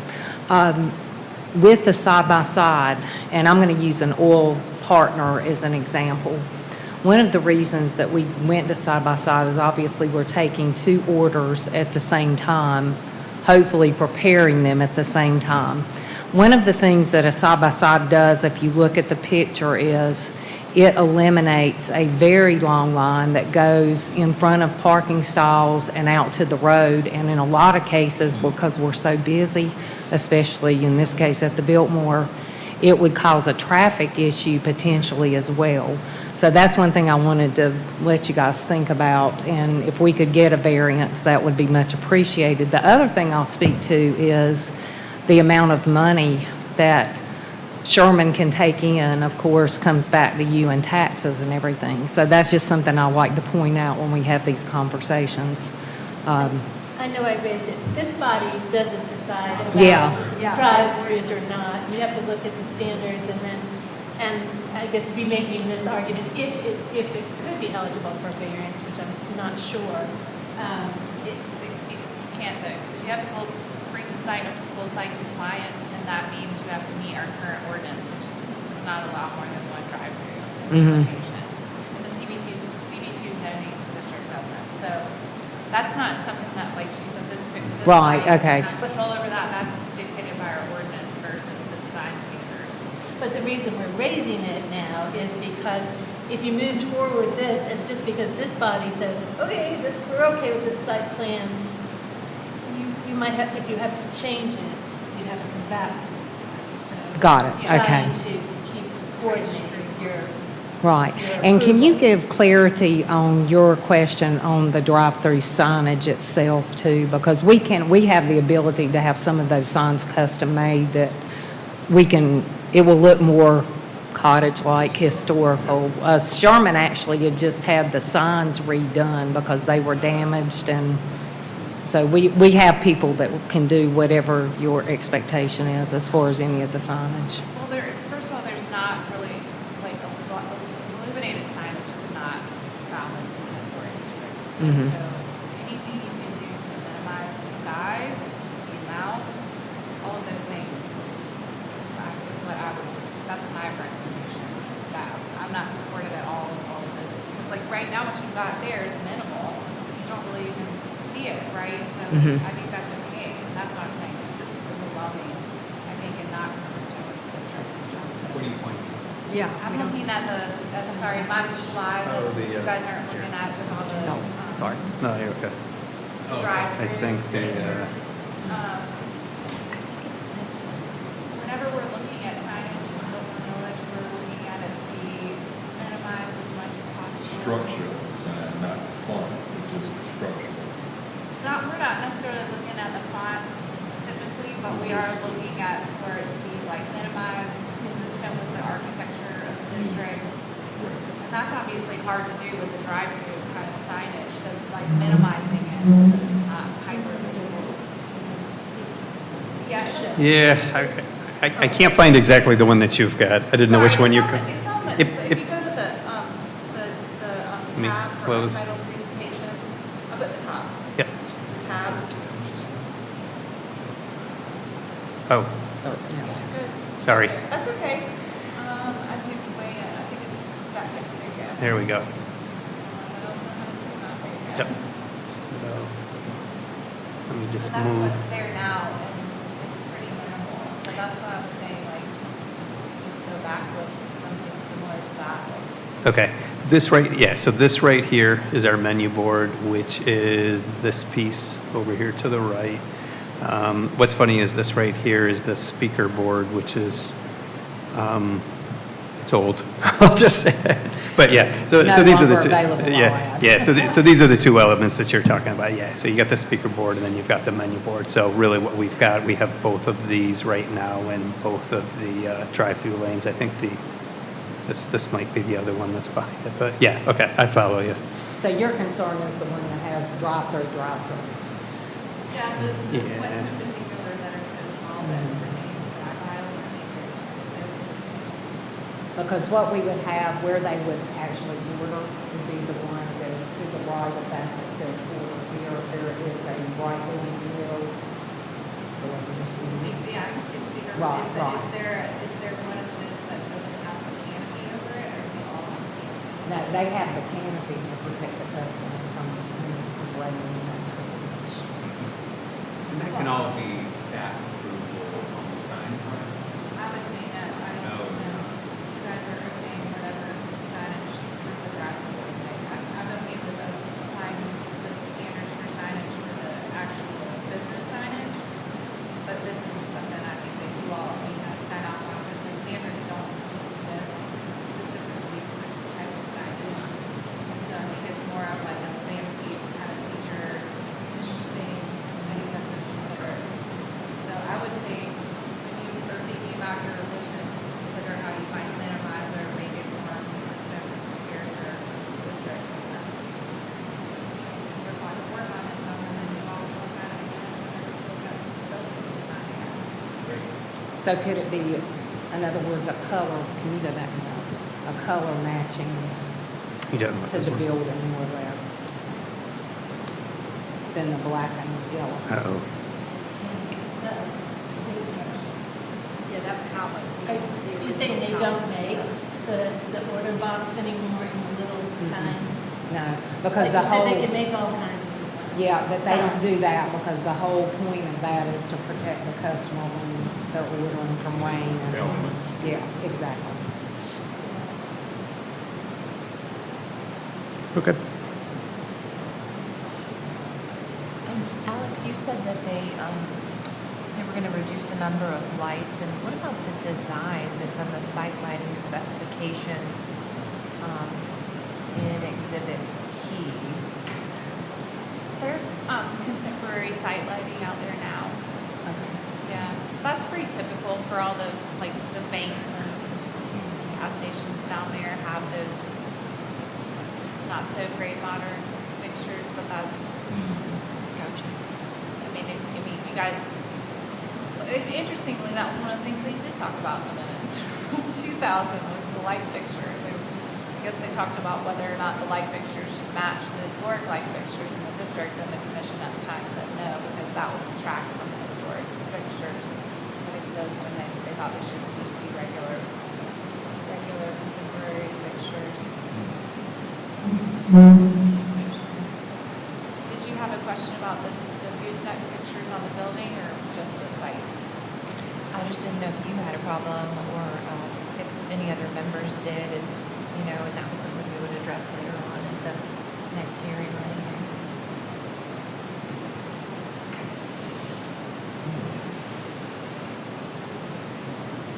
I didn't really have a concern about it just because of what's there now. It's totally understandable if you all take a different position. Thank you. So I guess you can request to continue to a future meeting and you can reach out to Alex maybe. Because I think it's like a 1 week term to talk about before There's 2 weeks actually. 2 weeks. Time around, there's this middle deadline for the February agenda is the 22nd. Okay, yeah, I think we'd like to request to move to the, or advance. I can't remember what the wording was. Continuance. Oh, Yeah, that's we'd great. like to You did request a great. continuance. Is that enough time, or do you think you'd rather go to March? I mean, this is the things that, No, I think it'll give us some time. I mean, we want to get, we want to move forward as quick as we can, so if we could request a continuance to February. Like I was telling the previous applicant, if you all end up needing more time, you can just let me know. Yeah. And then we can just request a continuance on your behalf. You don't have to come Okay. back next. Okay, appreciate it. Great. Thank you so much. Yeah. Yeah, Thank we you. appreciate it. I'm going to close this, or? No, that's okay. Okay, Just leave it. Thank you. okay.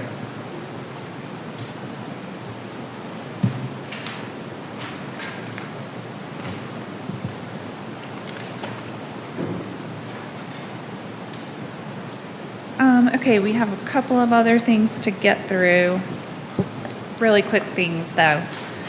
I did just note to you, and hopefully you had a chance to briefly look over it. It's not very extensive this year since it's been kind of a, I don't know, how would we classify this past year? Should we even try? The annual report is in, the draft annual report is in the folder, and Sue and I met a month or so ago to look at it together. And it just talks through our various, let me go ahead and pull it up so I can. Are the major works and minor works in there now? They are What are your numbers? low, Up or down? low this year. We're way down. We had a substantial drop off after the storm. Yeah. And we, oh yeah, I forgot about that. Oh, what do we? But we were down before that too, which is kind of weird. And we were down last year. I'm not sure why, but we also did like crazy amounts of CA review during the pandemic. If y'all remember, everybody was really excited to do their projects. I'm just gonna really briefly go. Why is this so zoomed out, y'all? I can't see. What the? Oh my God. What did that guy do to my computer?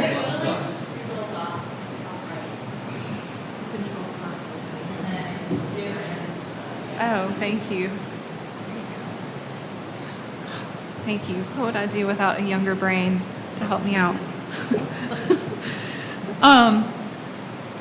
All right, so it's just got the summary statement, the mission statement. There's a link to our local landmark, to our accomplishments. We obviously met back in November to do some important work, which was the resolution to enable staff to expedite review for a bunch of stuff, and then we talked about the School of Government developed historic resilience design standards.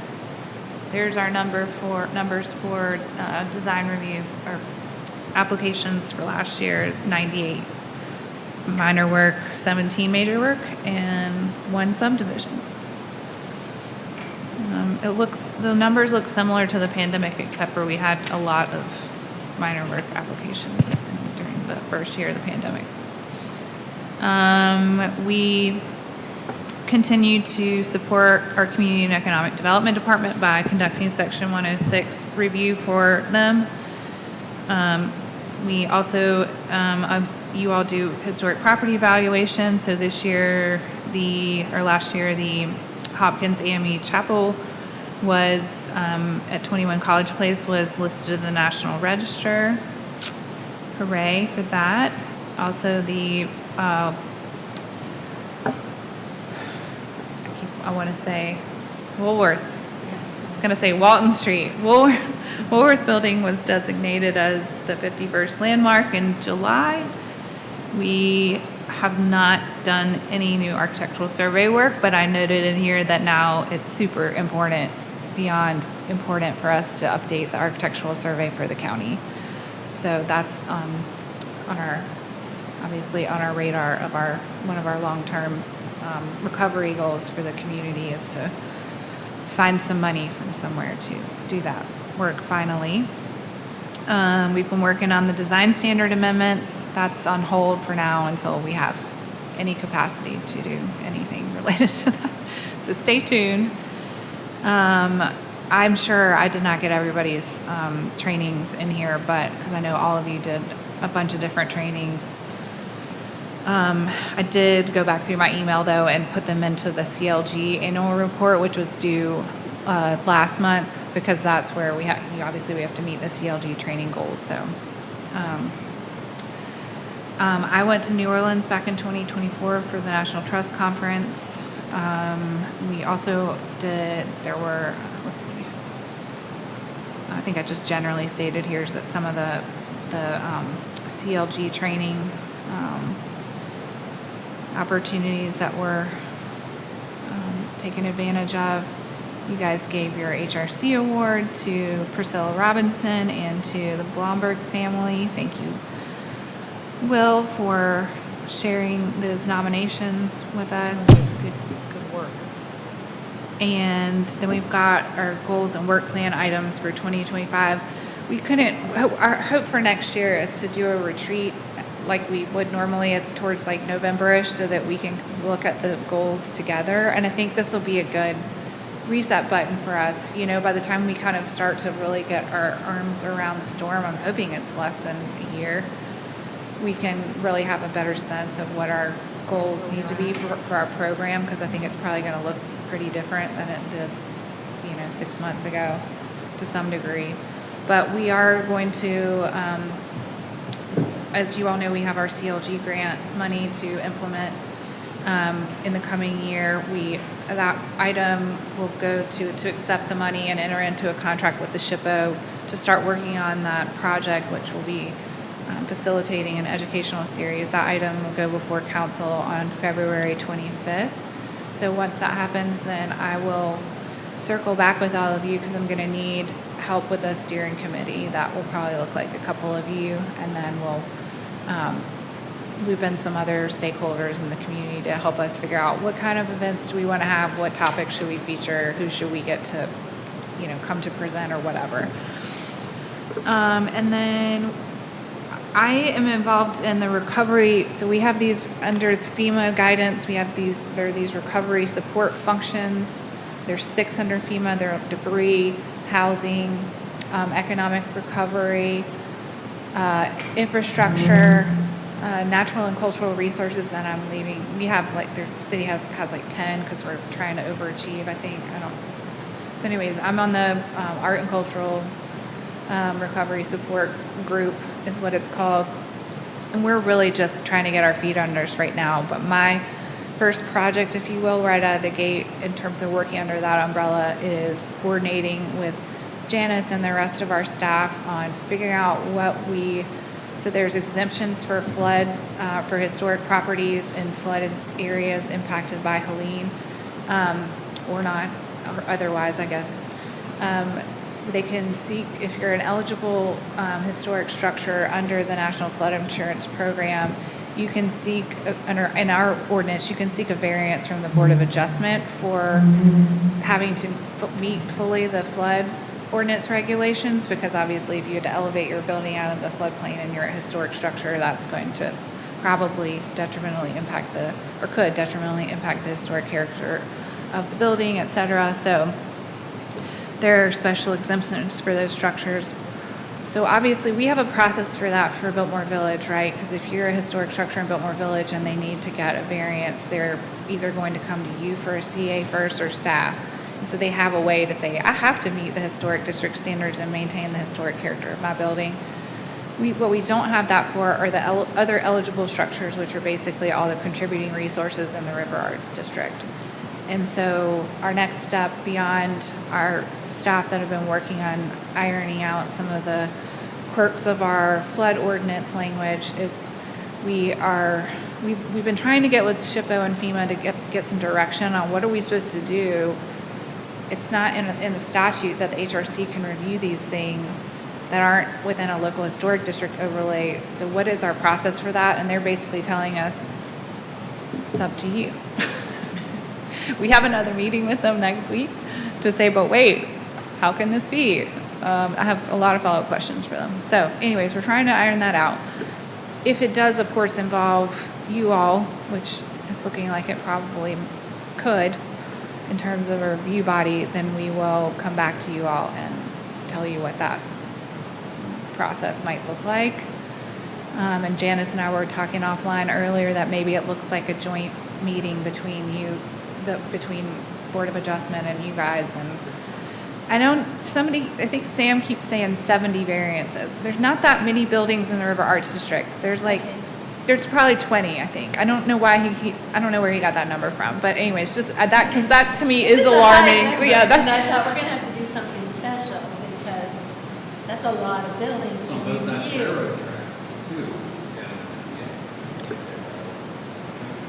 there's a lot of complicating factors. There's not too many others that can, under the flood, and this is a variance to the flood standard. So either you can ask for it because you're a historic structure and you can't meet the requirements and maintain your historic look. Or there's another minor one, but I don't think we're anticipating that many. So that's good if it's not really that many variances. I don't know. I keep meaning to say to Sam, like, don't stop throwing that number around. It's not that many. Well, maybe it won't be that bad. But that's why I kind of was asking that question tonight, because in practice, I wasn't sure if you're developing it, which do you look at first? And, sometimes we've had an approval here. It doesn't happen often, but then it goes on to the Board of Adjustment. And usually the Board of Adjustment approves it. But in this case, the only way the Board of Adjustment can approve the variance is if they have a determination that that variance doesn't affect the historic structure.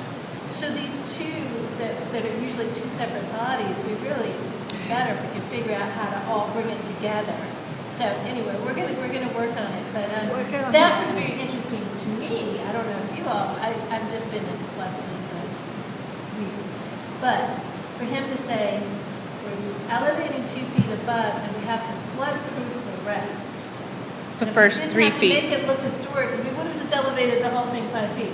I thought that was really, to me, in trying to picture it, interesting, because one is probably a lot more expensive, but this is why it results in a nicer looking building. You want to get and also you don't want to see buildings that are all elevated. I think some buildings want to elevate, like Corner Kitchen wants to probably elevate, but how much we allow them to elevate and whether that changes the historic character. It's different if you're going to do pedestal parking or something, otherwise it is harder to elevate the building. But and I had started thinking about the approvals that we do now, like that hotel we looked at forever. What they were doing, right? They were going under, they were digging under so that they could have the same elevation, but we did have questions about how are you going to do the floodplain and all of that then. well, they're fully flood-proofing the building too. They were kind of the same as this project. You just wouldn't see it because they were building out the whole site. You wouldn't see it. You won't see this one. The grade changes will be so gradual from the bottom of the foundation of the McDonald's.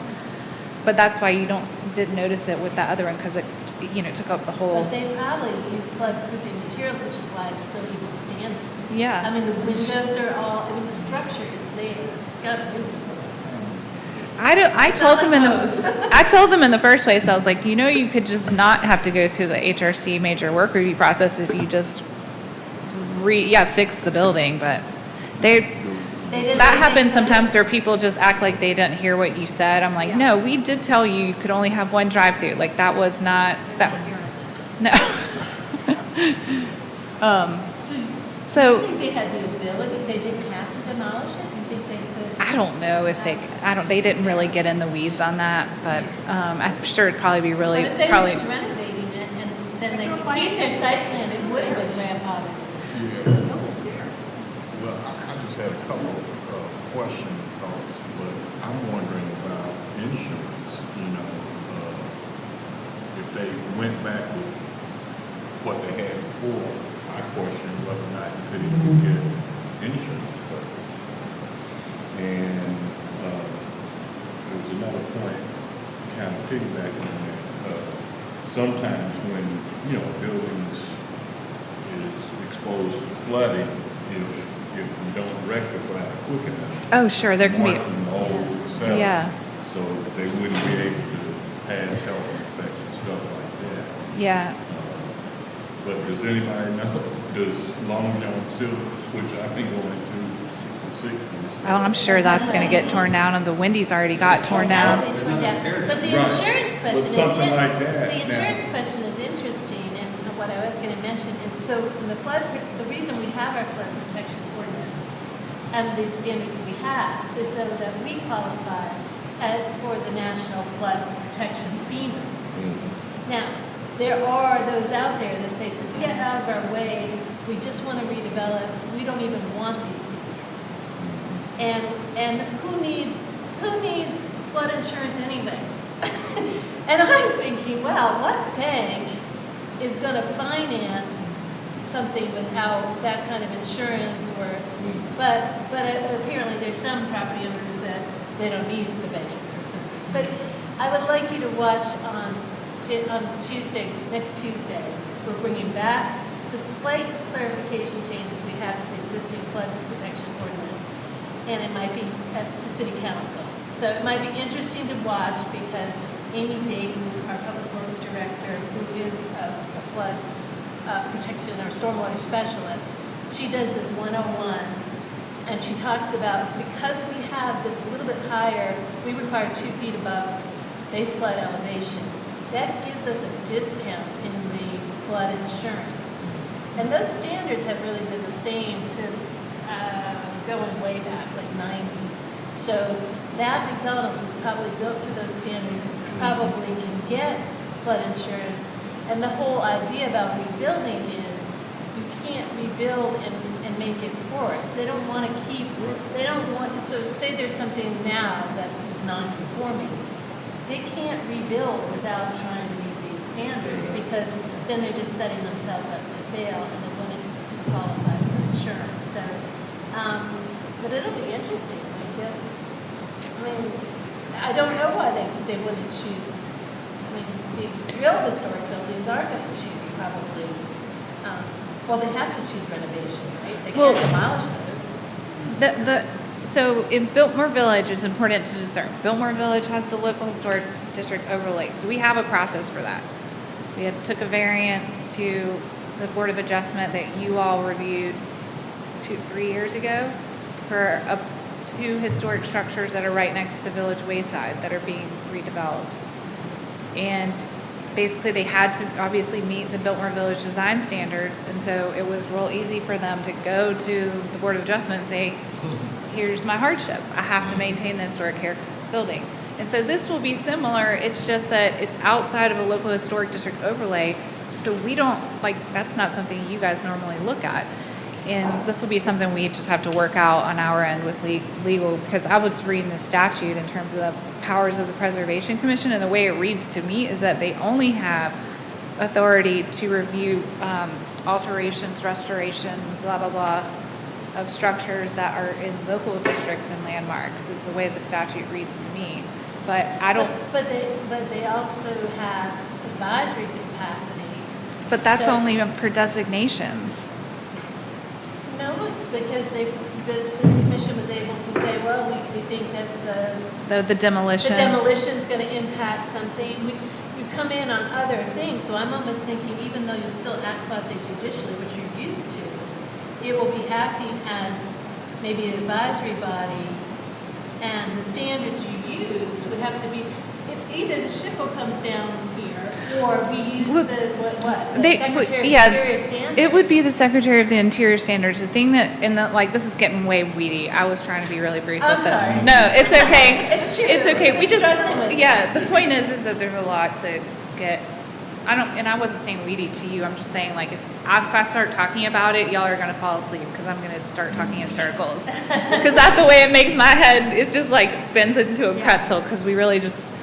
One question opens another question, and it's really been hard to not have guidance from the SHPO because they're like really are kind of, everything you do is pretty much dictated by state statute, and it would be helpful if they could say, well, Wilmington they ran into this and did X, but they're not really giving us much. So anyway, stay tuned. Janice and I will solve all the world's problems and come back to you. Good. We gave them the handout on variances and historic structures, right? This commission has I don't access know. to it. I don't know. I'll share that with you. It's just interesting to me. Yeah. It basically just says if you're, and this is gonna where it gets frustrating for me, if you're individually listed or contributing structure in a National Register district or National Register property, or if you're in a local district or local landmark eligible for the exemption under the flood protection requirements. And then there's also if the property has been determined to be eligible for listing, which seems very straightforward, right? There's a bunch of those. I can go into GIS and look at them and tell you what they are. There's a handful along Thompson Street. There's like the Habitat for Humanity building. There's this other railway passenger building that's right there on Meadow Road. Like, there's not that many. But what's annoying is that the SHPO and FEMA came back and said, we're going to make a distinction. If it was determined to be eligible as a result of Section 106, which is like mostly how DOEs come about, because we're looking at like let's say in 2018, the DOT looked at changing the road alignment for Swananoa River Road. So they had to look at all the impact to historic resources that might be impacted. So there were like, I don't know, 7 or 8 determinations of eligibility that came out of that. They're saying those are not eligible. They're only eligible if the keeper of the National Register has said they are also can be study listed for the National Register. And I'm like, why in God's green earth would that be a distinction? We're still talking about historic buildings. Like, anyways, so there's still some stuff like that where I want to ask them to produce some kind of formalized letter from the Department of the Interior on that front, because I'm like, really? So anyways, there's a whole lot of weird quagmiry things, but that's basically what the document that Janice is talking about lays out, and it says you can either have a straight up exemption for historic structures or you can have a variance process. And none of us can, or at least I'm still scratching my head on what in the world an exemption process like that seems like. Sure, we could just check a box, but then we have no way to make sure that they're maintaining the historic character of their structure. So yeah, it's like we have to have. We've had the variance process in our ordinance for a long time. So what we're doing now, council only wants us to do clarifications, but of course there was one council member who read, oh, you can exempt historic structures. And she had somebody who thinks they had a historic structure that's never been designated a historic structure. That said, oh, how do we say that it was a historic structure? Just because, and Alex tried her best to answer that, like, if it's gone, and now you're going to say it was historic, and so you're exempt from the floodplain regulations. But luckily we said, well, you're not exempt if you don't have, unless you go through the variance process. So we don't favor an outright exemption, but you're right, I don't know how that would work anyway. I know. Because you have to have some outside agency saying, if you meant any of the floodplain ordinance, you would no longer be looking for a structure. It's really bizarre. I mean, and I don't know. Yeah. And that's anyways. the danger of pure exempt. They don't even try to meet a little bit, try to meet the new standards, and that's not the direction. Ooh, Andrea Clark show is still up at the Smith McDowell House. Oh. History Museum. It's opened just before Storm. the day, and then, so it's been extended. Oh, cool. Thank you for sharing that. What show is, what is It's a photography from 1969, I'll skip the rest of these, and the goals and plans are basically, at some point we gotta get back to the Moffett Design Standard Amendments. And these are all, the rest are carryover, but, I think the two biggest things are gonna be Janice and I are working on right now, the grant implementation for this year, and then usually communities get money for survey updates following these big natural disasters. So imagine, that probably might be a couple of years from now, who knows, but that'll be something we will be angling for sure. So this is going to council in, it's like January 20th, I think is the deadline to have it to the clerk's office. So just, if you guys have any comments or anything, just tell me or whatever before then, and, huh? Yeah, absolutely. And then the CLG grant, or CLG, we had to do an annual report to them too, and that went to them in September. I mean, December. Y'all. what month that was? And they send us a formalized letter back whenever they're signed off on our review. So I'll share that with you guys once we have it. And the other mental note I made was to talk about what Janice and I were just talking to y'all about. So that's it for tonight. But you guys have anything I else? just have a kind of weird question that we lost a few members. Is that like personal reasons, because of the storm stuff? Let's see, that's really gonna be testing my memory. No, we haven't lost anyone since the storm. Amy has just been, I think she had some damage to her house, and it sounds like her father's been maybe unwell. I don't know where Jenny is. I was just saying we were a little concerned because she didn't respond to any of the emails about today. And then, Celesta couldn't make it today because of childcare, she said. And so we only have 8 members right now. So we have 2 county vacancies and 2 city vacancies. There's 1 vacancy with the county that's been hanging out there forever, and then we have Emily Kite's seat is still vacant. And then I think the city council is supposed to make appointments tomorrow, or not tomorrow, but next week. Yeah, I think they are. I sort of haven't been paying attention to that, but I'm pretty sure that Sue and I recommended at least 1 person. So if you have somebody, Shannon, that's interested, please, I can send you, it's probably pretty easy to find, but I can send you a link to where they can apply on either the county or city website. Yeah, I sent it to her. Her name's Amy Giles, G-I-L-E-S. She seems like she'd be a good fit. She was a client of mine, studied architecture, but now she works in tech. But Okay. I'll keep trying. Okay. Yeah, we would love to have another, because Amy's our only architect left, and, but anybody, yay, please help us. We need people. But I realize it's probably a really tricky time to get people to volunteer for something to do with city built environment right now. Might be not everybody's cup of tea. So anyway, all right, anybody else?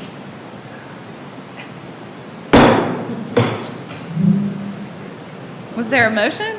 It was a It was a telepathic, it was a telepathic motion. I move to close the meeting. There's a Rama. I accidentally kept this piece of flooring.